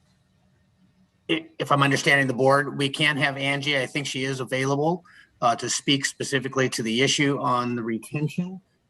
Angie, can you unmute and come on in and share a little bit of background information with the board, please? Yeah. And in addition, just wanted to also share what you shared with us on that some things weren't transferred because they were stolen. And also some things haven't been transferred or installed yet because the project is still finishing out. So the tree and the bench memorial, that we had the plaque that was out in front of the bench. We had to remove the 2 trees lining the, which they were the memorial trees, which were associated with the plaque. So we thought a good way to honor the memorial was to move it to one of the long-standing big shady trees that we just planted. So that hasn't been mounted there yet. Unfortunately, the 2 memorial trees, they were in the way of extending the kitchen, so that way we could accommodate the new student body, because we couldn't have done it in the kitchen that was there before. So there are still some items that are going up. And then as far as the mature trees, there weren't any mature trees that were removed as a part of the project. There was 1 tree in the back that died, and it was sick for a very long time. We were able to keep it for about 10 more years. It wasn't associated with the project at all. It was associated with the project in the fact that it became a very big danger to the students because it was directly going over the new playground that was there. And then the retention pond, retention basin, it's for water runoff. There's no sewer that would be tied to it. It's because we have the big new parking lot, and also with those added buildings, we can't let water pool onto the concrete or else it will affect the integrity. So it needs to run off somewhere. And that was always a part of the original drawing. And to add the fence is just going around the retention pond because it's considered, or we thought it wasn't required, but we thought it would be considered an attractive nuisance where during the rainy season, when water does run off into there, that kids might want to play in it. And so we thought, you know what, it's better to put the fence up, but there wasn't any concrete or foundation surrounding that area. So now there's a lot of work that has to be done to stabilize the very sandy soil there. So that way we could put the fence around it. Oh, and then also, yes, unfortunately, 1 memorial that was there was stolen right before the project first began. There was this really beautiful memorial bench that had some wagon wheels on the side, and we were walking the contractor to the bench to tell him, make sure you preserve this. And when we walked out there, the bench was gone, and it was there 3 weeks beforehand. So that was a really sad loss. And one last thing about the sidewalk, that you had explained to us about the CDE compliance issue with the sidewalk. I think it'd be helpful for people to understand. Sure, sorry. The sidewalk that was added along the exit part where you would drive out of the driveway, we had to add a sidewalk there per OPSC and CDE guidelines, so that way we could get approved for a grant or be attracted for a grant. And they were concerned about the path of travel specifically because students that would be coming from that side of town would have to cross in front of the egress and the entrance for the parking lot. And they were insistent that if we were to apply for a grant, which we did, we actually applied for 2, it would have affected both grants if we didn't have a path of travel that led to the front of the entrance. Although we don't think that students will walk all the way around, we proposed a cheaper option, which was to have a crossing guard there, and CDE was not okay with that. So initially, the plans or the recommendations called for about a $300,000 solution because there is a fire hydrant and it also lines that property. So we needed to move everything over a little bit, and luckily we found I believe it was about $50,000 solution. Thank you for clarifying, Angie. Yeah, thank you, Angie. We really do appreciate that. Is there any other questions or comments on the consent agenda? If not, I move. Thank you, Vice President Wong. We have a motion by Vice President Wong. Second by Clerk Venegas. We'll take a roll call vote. Trustee Kirby Gonzalez. Aye. Clerk Venegas. Aye. Vice President Wong. Aye. And I too vote aye. The consent agenda is adopted.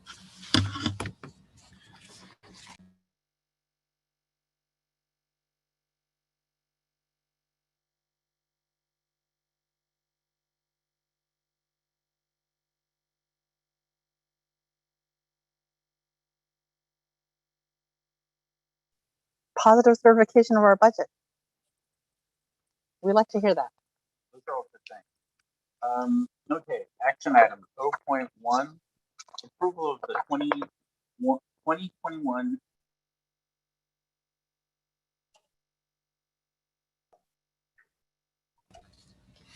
Sorry about that. 01, approval of the 2021-2022 Washington Unified School District budget with a positive certification. Dr. Robert Martinez. Yes, thank you again so much. It's just a great feeling to be able to represent such an important move that we're recommending for the board. And again, what a great director of fiscal services you have in Kylie. She's going to walk you through a few of the issues. Again, the board heard about the budget at last meeting. And again, tonight, you're asked to formally approve, but I'll turn this over to Kylie.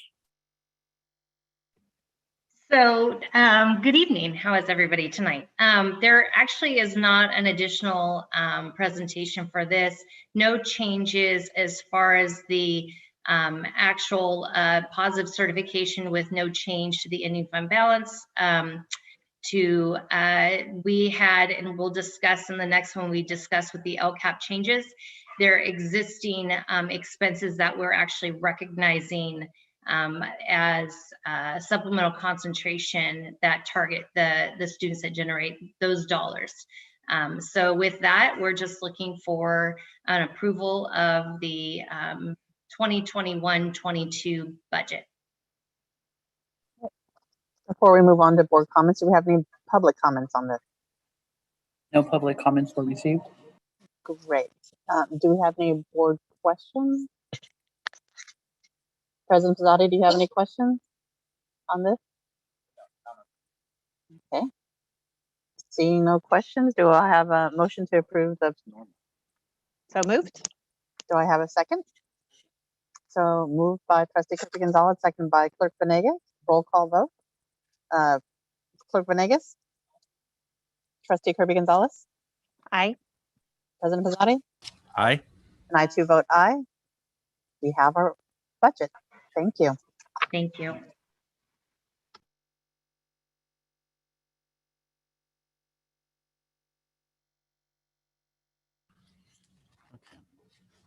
All right, moving on to 02, approval of the Washington Unified School District's 2021 through 24 Local Control Accountability Plan. Stephanie Grote, Director of Compliance and Accountability. Oh, there you are. Hi, Stephanie. Hello, good evening. We do have a presentation for you this evening, so I'll give a few minutes or a minute to pull that up.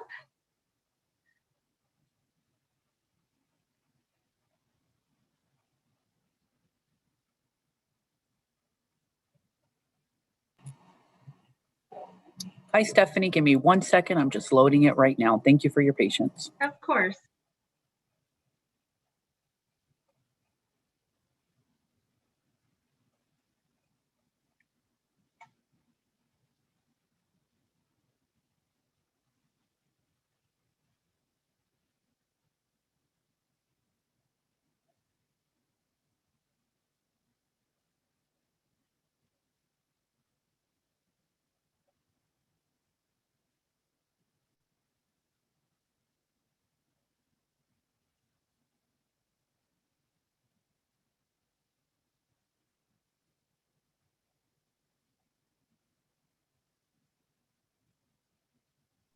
While we're waiting, can we congratulate Justin Young on being the new principal of YOLO?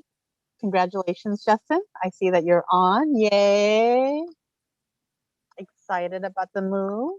Thank you for your service at River City.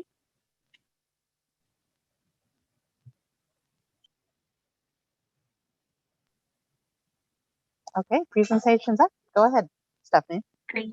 Thank you. So good evening, President Pizzotti, board members, Superintendent Hildreth, staff, and community.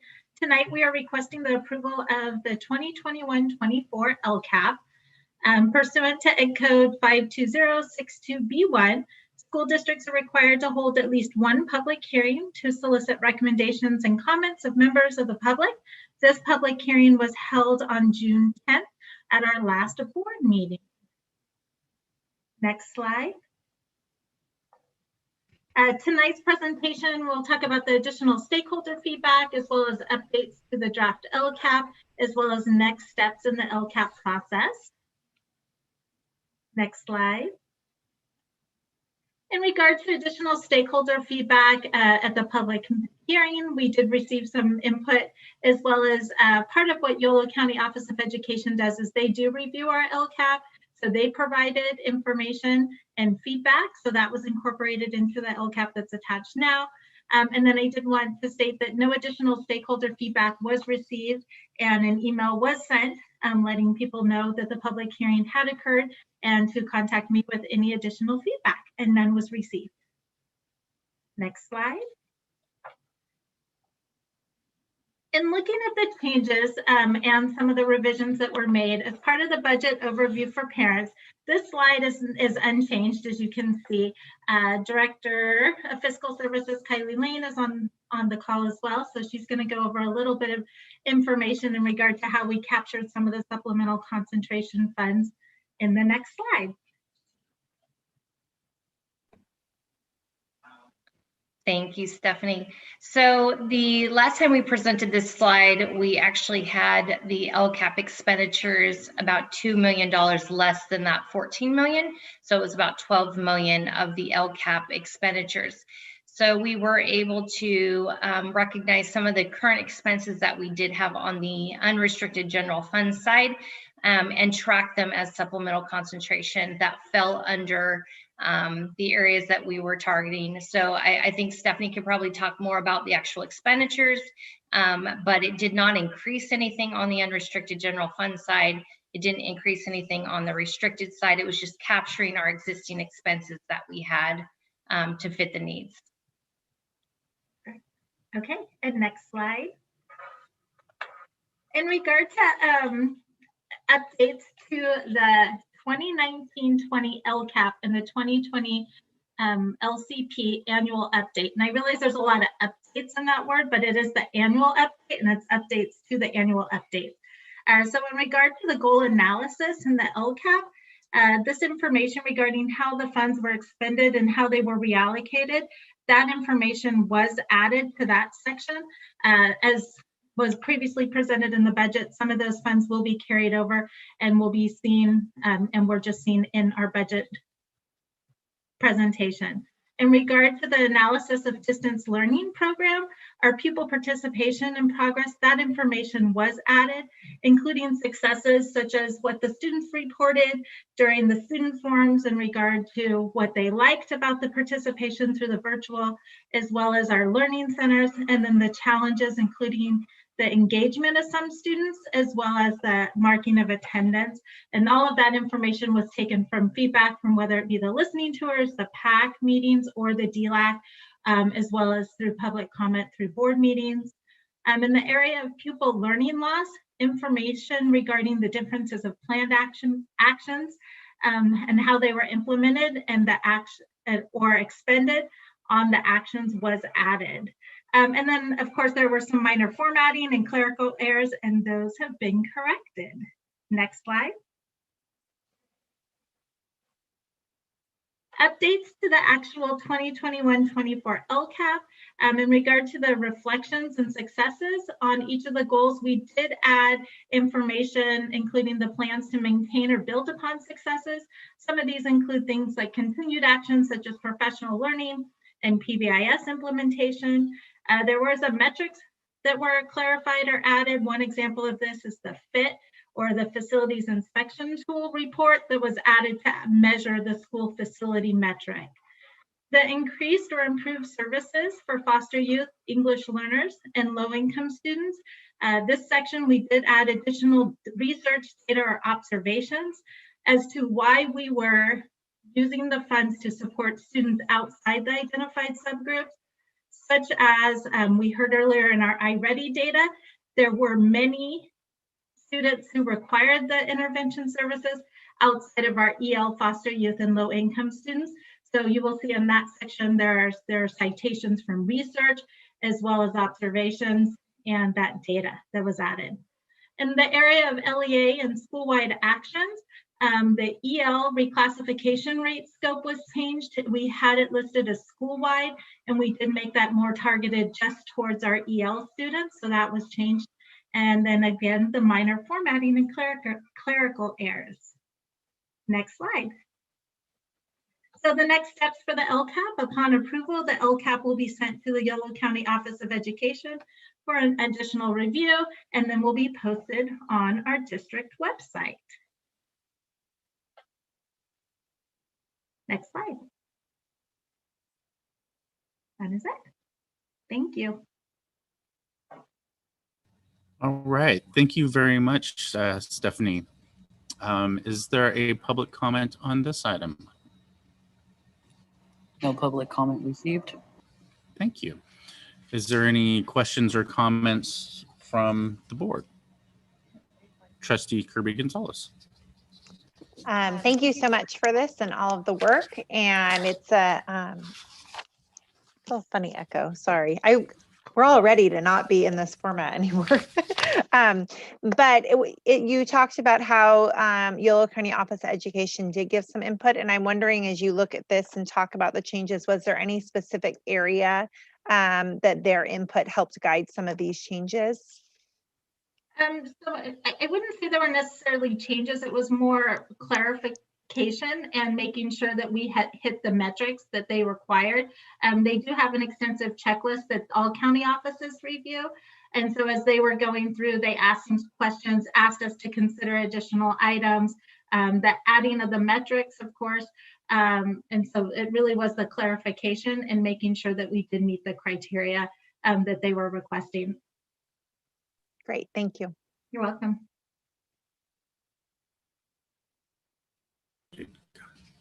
All right. Is there any other questions or comments? Seeing and hearing none, do we have a motion? So moved.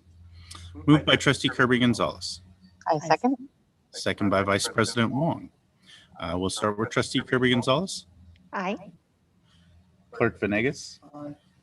Vice President Wong. Aye. And I too vote aye. The LCAP is adopted.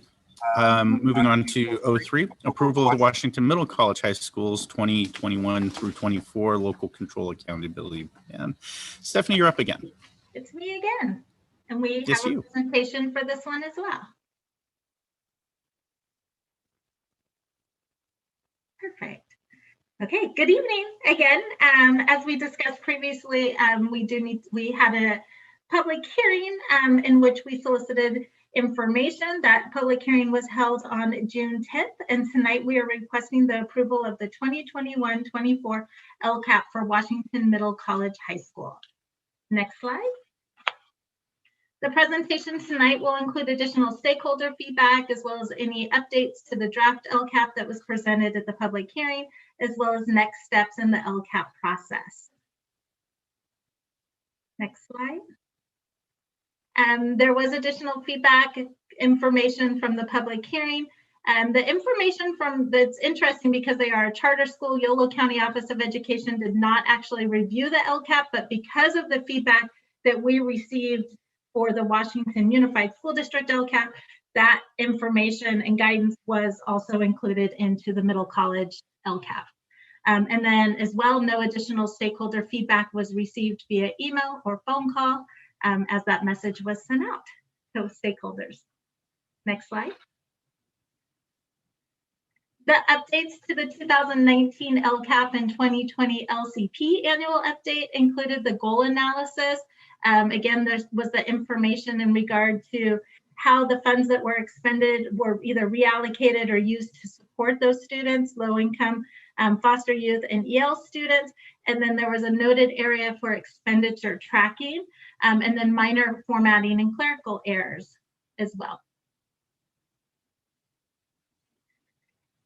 For the LCAP, the reflections or successes, we also added the plans to maintain or build upon the successes. The metrics were clarified and added, for example, in this particular LCAP, the middle school and high school dropout rates were added. Even though the middle school dropout rates don't apply, we actually need to include them and say they don't apply to make sure that that's noted in there. As well as the research and data was added, just as it was in the district LCAP, and minor formatting and clerical errors were corrected. So the next step for this LCAP, upon the approval, even though they don't oversee it, it does also get sent to the Yolo County Office of Education so that they have that on file, and then it will be posted to our district website. Thank you. All right. Thank you again, Stephanie. Again, is there any public comment on this item? No public comment received. All right. Is there any questions or comments from the board? Trustee Kirby Gonzalez. Thank you. This brings up a question, thinking about the other charter schools that are under our jurisdiction. And similarly, does Yolo County, do you know, do they house all of the LCAPs, or is that something that we should be reviewing of the charter schools that are under our purview? Do you know the answer to that, or maybe we can get that?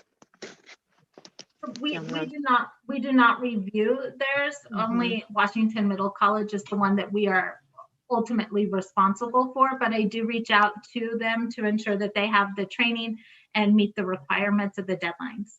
Okay, and then does Yolo County house their LCAPs as well, along with, for example, our district charter? Yes, they have to follow the same postings, so they do post it on their websites as well, and then send it to the county office. Perfect. Okay, thank you. I appreciate that clarification. Thank you, Trustee Kirby Gonzalez. Any others? Okay. I'll make a motion to approve. Moved by Trustee Kirby Gonzalez. Second. Second by Clerk Venegas. We'll start with you, Clerk Venegas. Aye. Trustee Kirby Gonzalez. Aye. Vice President Wong. Aye. And I too vote aye. Moving on. Stephanie again. Oh, Stephanie. 04, approval of the single plan for student achievement for all Washington Unified School Districts. Go ahead, Stephanie. Well, hello. Good evening again. This evening, we are requesting the approval of the 2021-22 single plans for student achievement, or as we refer to them as SIPSAs, for all Washington Unified School District schools. You may recall that the 2020-21 SIPSAs were approved in December. This was due to timelines related to COVID. Attached, the 2021-22 SIPSAs have small revisions as we just completed them in December, but they do reflect alignment with the new LCAP goals. The SIPSAs have been reviewed and approved by the school site councils at the school sites. All budgets have been reviewed by Business Services, our Director of Compliance and Accountability, that's me, and our Educational Services team to ensure compliance with state and federal guidelines. Okay. Let's see. Is there any public comment on this one, Mario? No public comment received. Great, thank you. Is there any questions or comments from the board? I move to pass the SIPSAs. SIPSAs. All right, Vice President Wong moves to pass the SIPSAs. Is there a second? I second. Clerk Venegas seconds. We'll start with you, Vice President Wong. Aye. Clerk Venegas. Aye. Trustee Kirby Gonzalez. Aye. And I too vote aye. Moving on. Thanks, Stephanie, Thank you. for all the things. All of them. Okay.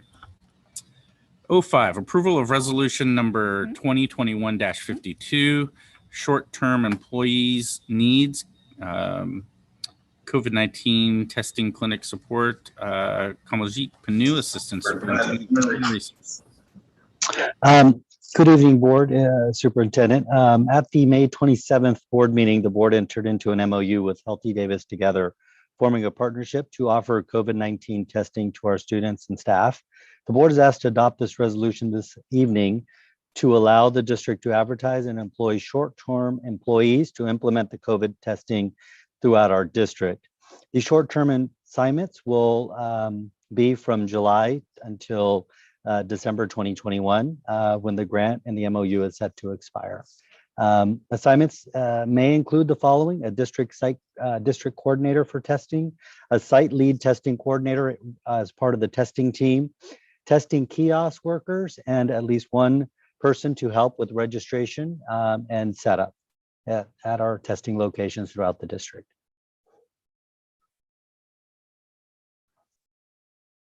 Great, thank you. I do see that we have one public comment on this one. I believe Danny Langford, do you have a comment on this one? Yes, I do. Thank you. I'd like to know a question that I asked earlier, kind of goes along with this. Are the athletes going to, in our high school or whatever athletes we have that are going to be competing against other teams, will they be able to get COVID testing there with our district rather than having to go pay out of their pocket and go outside of our district and our community usually to get COVID testing before they play games? I think it would behoove us to do it internally, and it would certainly make the kids, especially those that don't have the money, you know, parents don't necessarily have the money for insurance or whatever. This way they can get it free. Thank you. Thank you, Danny. Would you like to answer that real quick? Yes, sure. The district did provide testing for our athletes this spring, and then they would also be able to participate in this program as well. It is for our staff and our students. Right. I think it does bring up a question to me that most athletic programs, as you get to the collegiate level, have a continual testing program, especially for contact sports. They usually do it every 2 weeks. They do testing of, of their athletes just to, ensure that they haven't come in contact and spread. But I was just wondering what the scheduling looks like, and do they have any specific set asides for student athletes, or is it just voluntary for all students? As far as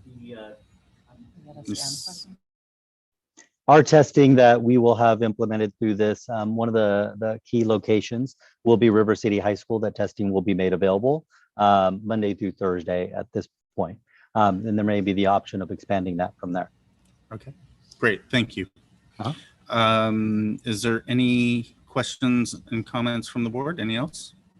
Seeing and hearing none. Do we have a motion? Moved by Clerk Venegas. I second. Second by Vice President Wong. We'll start with Trustee Kirby Gonzalez. Aye. Vice President Wong. Aye. Aye.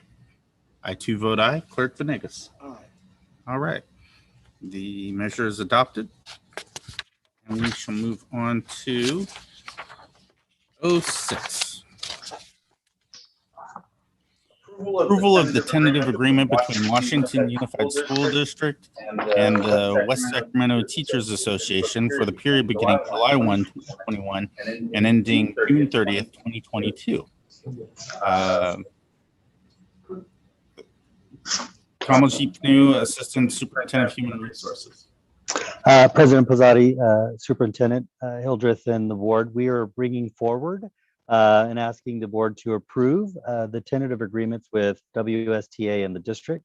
Attached to the action items are the updated amendments to the articles that were subject to the negotiations that were concluded.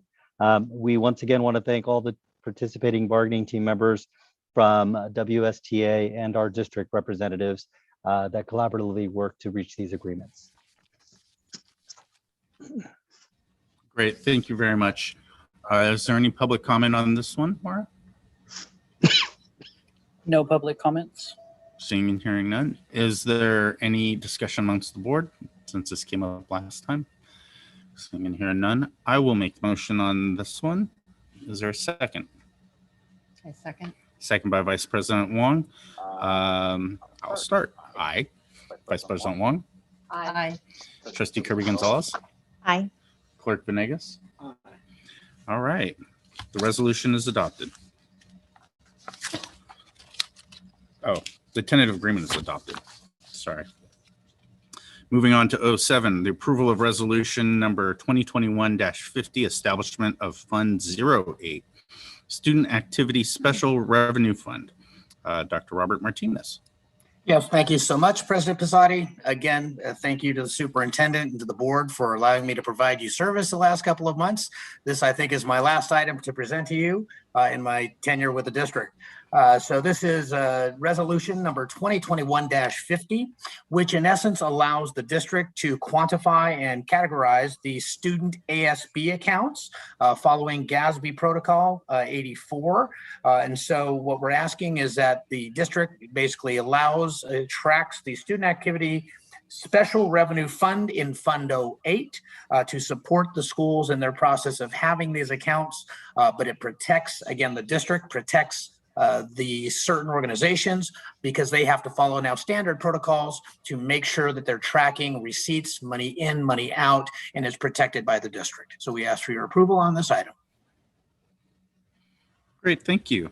And I would like to thank you for your time with us and your hard work that helped us through this period of time where we had some vacancies and you know, it's a difficult time for everyone, but we really appreciate for you stepping in. So thank you very much. Absolutely, my pleasure. All right. Is there any public comment, Mario? No public comment received. Okay. Any comments from the board? Do you want to read the resolution? Sure, I'll read the resolution. So resolution 2021-51, establishment of Fund 08, Student Activity Special Revenue Fund. Whereas the Board of Trustees has authorized per Education Code 48930 that students of the Washington Unified School District may organize student body associations, also known as ASBs, within its public schools. And whereas the California Department of Education has authorized school districts to establish a separate fund in accordance with the provision of Statement Number 84 of the Government Accounting Standards Board, GASB, for reporting non-fiduciary ASB activities, and whereas the ASB activities within the Washington Unified School District are considered governmental activities and should be reported in a governmental fund, either general fund or special revenue fund, and whereas the California Department of Education added a new special revenue fund, Fund 08, to its standardized account code structure, SACS, to account for non-fiduciary ASB activities. Therefore, be it resolved that the Board of Trustees hereby authorizes the establishment of a special revenue fund to be known as the Student Activity Special Revenue Fund, Fund 08, in accordance with the provisions of GASB 84 and California Department of Education guidelines, approved, passed, and adopted by the Governing Board of the Washington Unified School District this day of June 24th, 2021, by the following vote. Thank you, Vice President Wong. With that, I move. Appreciate it. Is there a second? Second by Clerk Venegas. We'll start with you, Clerk Venegas. Aye. Trustee Kirby Gonzalez. Aye, and thank you, Dr. Martinez. I too vote aye. Thank you. And I too vote aye. All right. The resolution is adopted.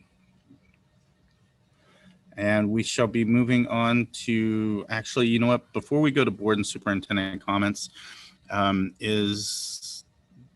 know we left off on accident, WSTA and CSEA.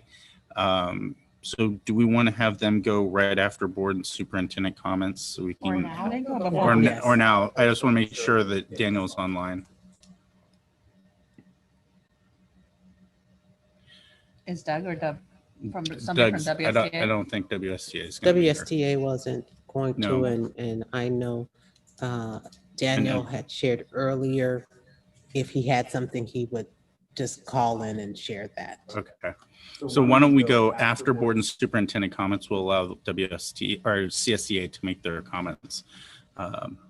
So we shall start with Superintendent Hildreth. Would you like to give your comments?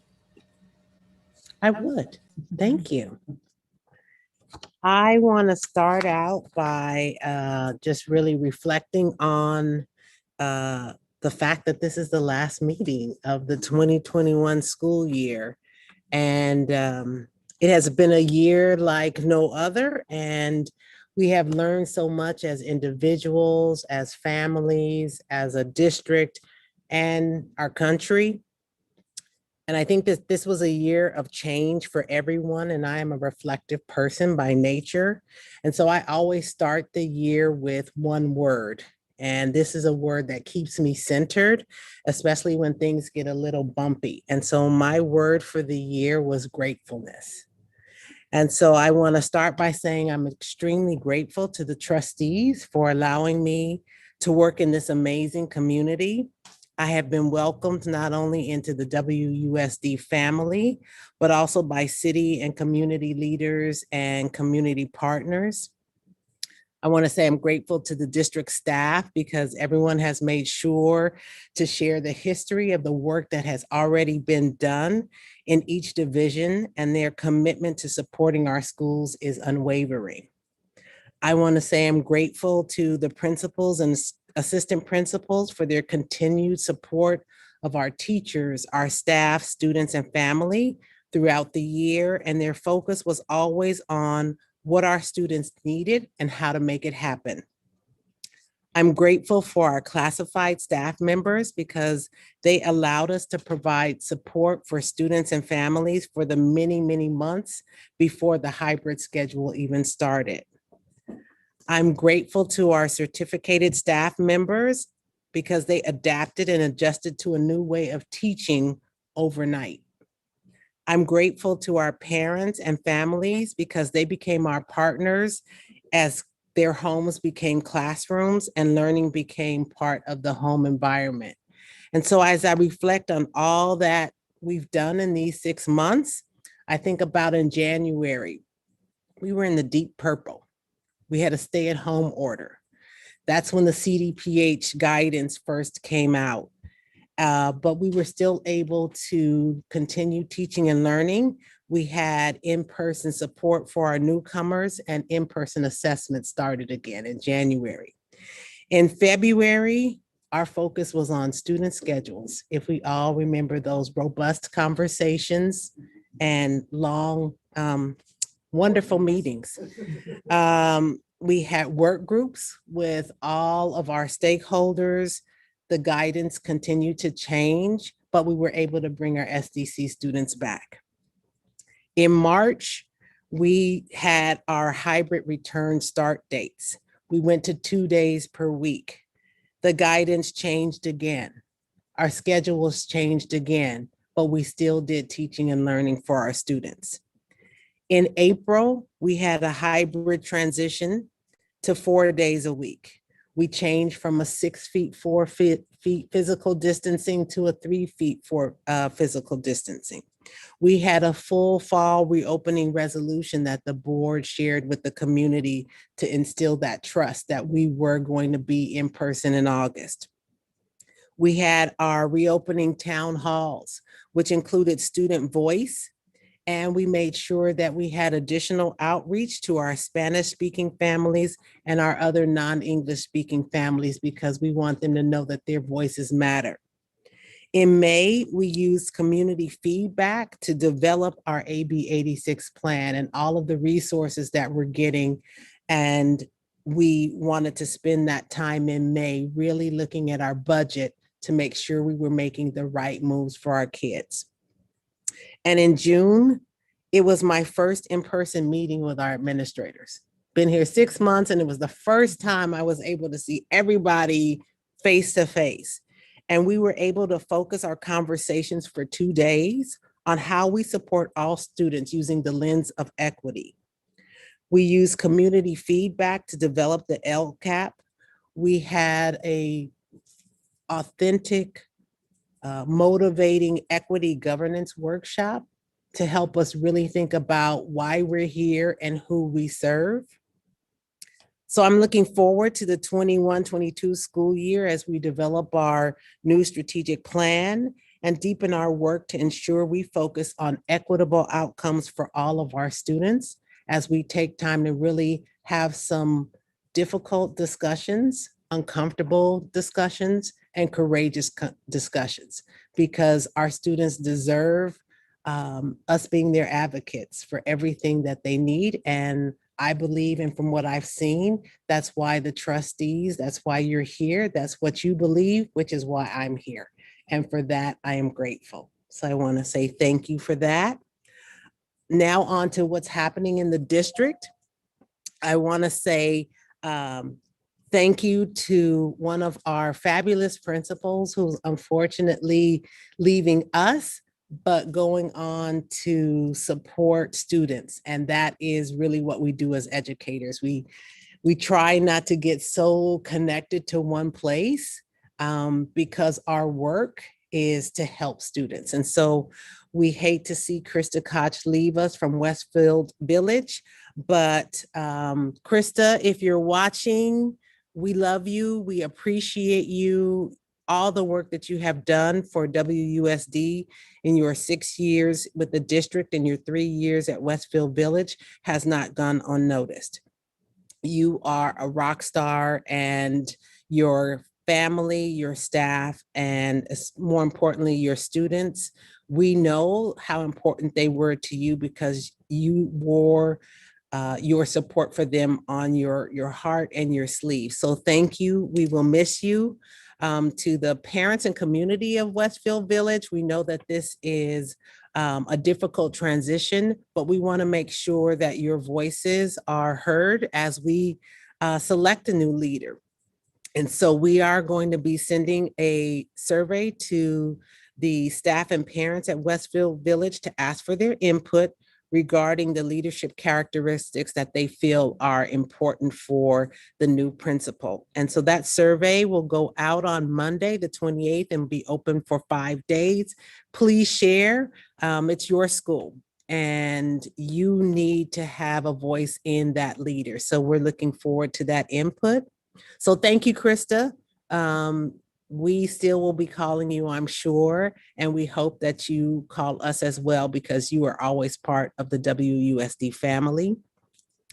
I want to say congratulations to Justin Young.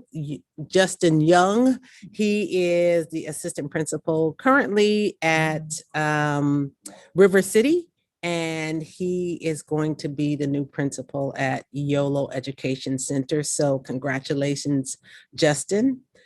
Thank you to Dr. Rob Martinez. You have been such a great support to both the HR team and to the business services team. You jumped right in. You have really learned what the staff needed, and you were able to provide that support. So thank you, Rob. We really, really appreciate your service. I want to highlight that as we talk about all the things that we've done over this year, we need to celebrate the fact that since March of 2020, our food services department has distributed over 2 million meals to our families, 2 million. So that is something definitely to celebrate. So thank you to Carrie Pena and your staff, all of our food service employees out in the cold, in the rain, in the heat, making sure that our students and our families have meals, even partnering with the city to provide meals for students in the various summer programs. Speaking of our summer programs, just wanted to share an update about summer school with all of the additional programs that we have. This summer, we have our summer boost at our schools, and it's been an 8-day program at different sites, and each school has the opportunity. So from the 14th to, I think it was yesterday, we had a summer boost at Westfield and Bridgeway Island, and we had about 80 students participate. I was able to visit Westfield Village along with President Pizzotti and Trustee Barnes and Stacy Tran, Stan Moisich, and it was wonderful. The students and their projects, the focus on social emotional learning was really what we hope to use these funds to do, is support students. We know Westfield targeted students who have been virtual the whole time, so that this was kind of like a scaffold back before they come back in August. So to see 80 students on campus who had not been on campus for a year and a half, that's a big deal. Our dual immersion summer program, we've never had it before. We have 55 students. And in our English learner program that we have each year along with ESY, we have 115 students in EL, and ESY has 107. Our Summer Acceleration Live virtual sessions have 82 students. We have about 107 students participating in our Weeks at a Glance website, doing the assignments on their own. At Camp Yampa, the VAPA enrichment, we have about 27 students. And at River City High School, we have about 305 students participating in credit recovery. And at YOLO, there's 33 students. So students, even though it was virtual and it was difficult, they still are keeping the focus on getting the extra support that they need. And I'm so grateful that we can provide that for them. In terms of what we want our families to know is that it's really important. We love our district and we hope everyone else loves our district too. But if they're leaving, we want to know why. And so we're starting a process for the Student Support Services team is doing exit surveys, asking families who are no longer a part of the district to let us know why are they leaving? So if it's something that we can approve upon, we will. So if you have left the district or planning to leave for any reason, please give us that feedback because we want to be as great as possible. We're going to be starting soon general enrollment ads. We're going to be creating a new series of digital ads to run on Facebook to help boost new enrollment and get the word out to all of our staff and families. And then we will be having an announcement come out tomorrow, sharing updated guidelines about mask guidance. For the summer, we're still the same guidance we used in the fall, but we know that new guidance is going to become effective in August when school starts. And Yolo County Health Officer, Dr. Amy Sisson, will also be giving us updates in July that we will be sharing. So a lot of things still happening, but in spite of the difficulties and the challenges, if we think about where we are now, I hope we're all grateful. So thank you. Okay. Moving on to Trustee Kirby Gonzalez. Okay, a hard act to follow. That was great. Thank you for your update and all those pieces. I will acknowledge that we have moved our YOLO 2x2 date. So President Pizzotti is my alternate and he will be there for that. And as we look at and think about the guidelines, and in our board meetings, we are following our health guidelines, of course. But in terms of accommodating for the public, I believe we have one more meeting in July where we'll be here, and then we'll hopefully be at City Hall. But we do need to think about and make sure that we're communicating how we are accommodating the public to participate in our meetings if they're present here, because we are in a weird world of speaking into a computer, listening to a computer, and being in a room together. And so it is a hard place to navigate. And I know we're all looking forward to getting back to more of a typical board meeting where it's easier to communicate.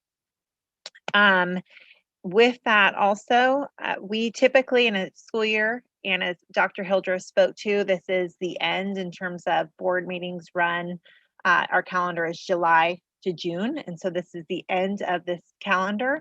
And we typically would have roughly 20 meetings and a couple of special board meetings. And we are at what, like 44, over double what we typically would be. And so just a huge shout out, because every time that means a lot of work for all of district staff. And I also want to acknowledge all of our, all of those who depend on us, our spouses, our kids, because it's a lot on them too. So just a huge thanks to everyone that makes these things happen, because it has definitely been a lot more than double the work this year. And also I see Dr. Martinez is still here. And so, yes, thank you very much for the work you did to help and fill in this gap. As Dr. Hildreth has said, we have been very lucky to have had you. Congratulations. And good luck to you, and enjoy your summer, I hope, a little bit. No. And then congratulations also, again, I'll just reiterate to Justin Young, and looking forward to seeing you as the leader in your next role as well. And then, of course, your comments, Dr. Hildreth, about Westfield were so well stated. And to Chris Koch, what an impact that she has made. And sorry, what an impact that she has made, and how fortunate that we have been to have her in this district. And I know that her impacts will continue, and looking forward to hearing Westfield's input as they look for their next leader. And with that, those are my updates. I hope that everyone has a wonderful next few weeks. We'll see each other again in July here, but thank you. Thank you, Trustee Kirby Gonzalez. Clerk Venegas. I'll start by doing this. Right.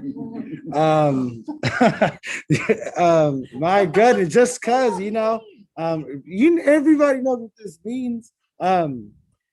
It's been such an opportunity to it challenges our opportunities, right? Challenges our opportunities. And I know that this community has seen it as that. And from hearing the passion of the staff, of the students, of the parents, and just really looking to find solutions. I think everybody went into problem solving as a community. I can say we were all very aligned in wanting better, better for our students, better for our parents, better for our staff. And it's just, for last November, I believe on the day that I got on the board, there was a vote, there was a vote that night. So just, it's been a journey. It's been just a wonderful experience. I want to thank each and every single one of you for being here prior to me stepping in and being supportive, guiding and having conversations about what it means to serve on a board. So really, from the bottom of my heart, thank you all for being there, and just the staff being resilient and showing up for our students, showing up for what matters most. I know that's my word, as Dr. Hildreth said, it was gratefulness. My word was neighbor. I used being a neighbor. What does it mean to be a neighbor? And just really rebuilding trust. And that's on this last meeting, I just want to reflect on where our trust is with each other, with our students, where our families are with trust, and looking forward to building better, ultimately building better. So thank you all. Gracias to mi gente. Thank you to all my West Sacramento people. And even those 8.5-hour meetings were not that I'd do it all over again, but I'd do it all over again. When it comes to purpose, it comes with it. And definitely would not rather be in 8.5-hour meetings with anybody else, if that means anything. So thank you all. And that is it for me. Vice President Wong. Hace mil gracias también. ¿Cómo no? Um, so we've crammed a lot in about 5 months, y'all. Like 5 months ago, we were all Zoom going through a lot. So I think kudos to everybody in the community, in the school district, on the board that 5 months is actually really not that long, but we've actually lived a couple decades. So I just want to acknowledge kind of the collective trauma, I'm going to call it, because that's what we're clinically calling it in other spaces, and that how we are all very resilient through all the conversations and community conversations. And just, again, it just shows the strength of our community and us as we can actually navigate through this and focus on our kids. I mean, last week, board equity, it was like, okay, is this real? Like, we're on the other side of the tunnel. Like, are we really planning for like almost a normal school? Never mind, I'm not gonna jinx it. But we have, you know, a new executive cabinet. It's just you know, a lot of kind of a lot more money. Like, I mean, it's night and day, like what 5 months can do. Right. And I think we just need to kind of recognize that and acknowledge that. And I'm hoping everybody gets a little bit of a break from us. So you won't see us until next month. But that's all. So thank you, everybody. And let's breathe and let's honor one another, and just grateful to serve. Thank you, Vice President Wong. You know, Dr. Hildreth started us on this one word thing. And so my one word was one that I remember hearing in a board meeting from WSTA President Doug Knepp, and that was grace. And that's kind of how we've had to approach this year, by giving each other grace, giving each other room to breathe and allow each other to be human beings and have our fears, you know, show themselves, and have our anxieties show themselves, and give ourselves space and humanity to understand that that's natural and that's going to happen.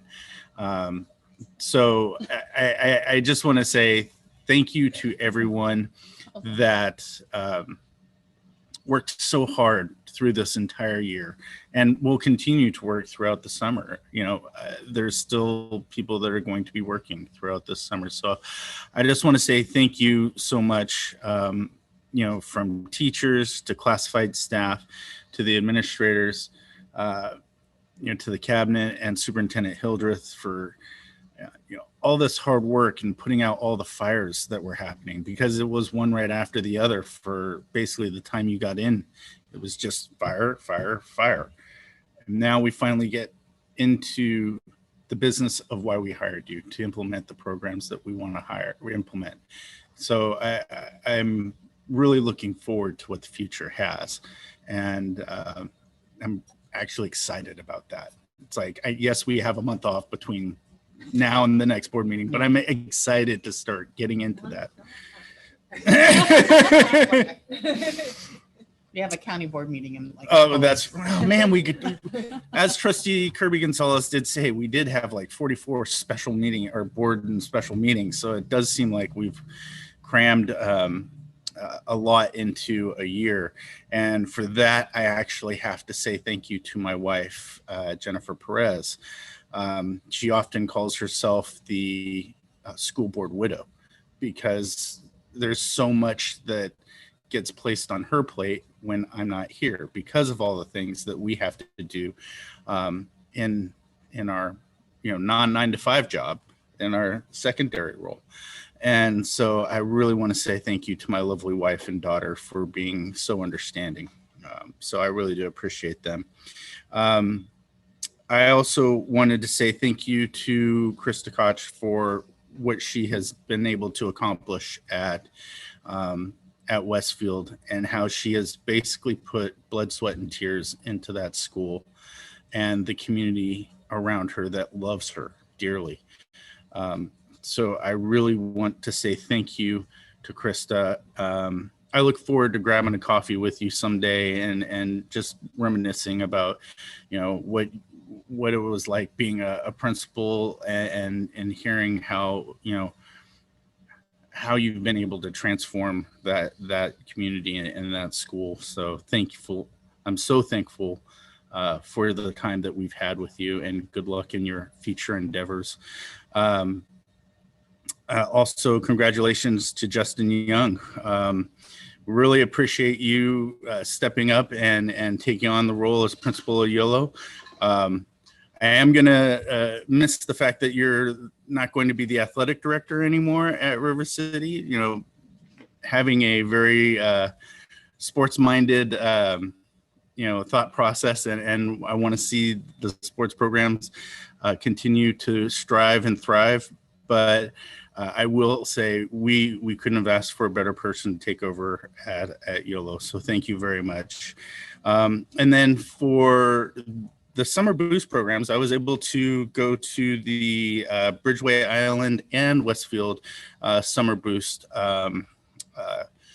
kind of showcase and take a tour of what the kids were doing at Bridgeway Island. At least in my daughter's grade, it was all about space and learning about space and creating projects and experiments and same thing goes with Westfield. One of my favorite experiments that they did at Westfield was the cookie experiment. Where they would put a Chips Ahoy, an Oreo, a Nutter Butter, and a vanilla wafer in milk to see which one would float. And turns out Chips Ahoy do not float. Who knew? But then Dr. Hildreth informed us the Diet Coke experiment, where you put one of those cans in water and guess which one does not float. So Coke actually does not float. So thank you for educating me, Dr. Hildreth. I appreciate you. And with that, I think that's all I have. I know Panu has not had the opportunity to experience one of our awesome, 2:00 board meetings, but you will. So, No.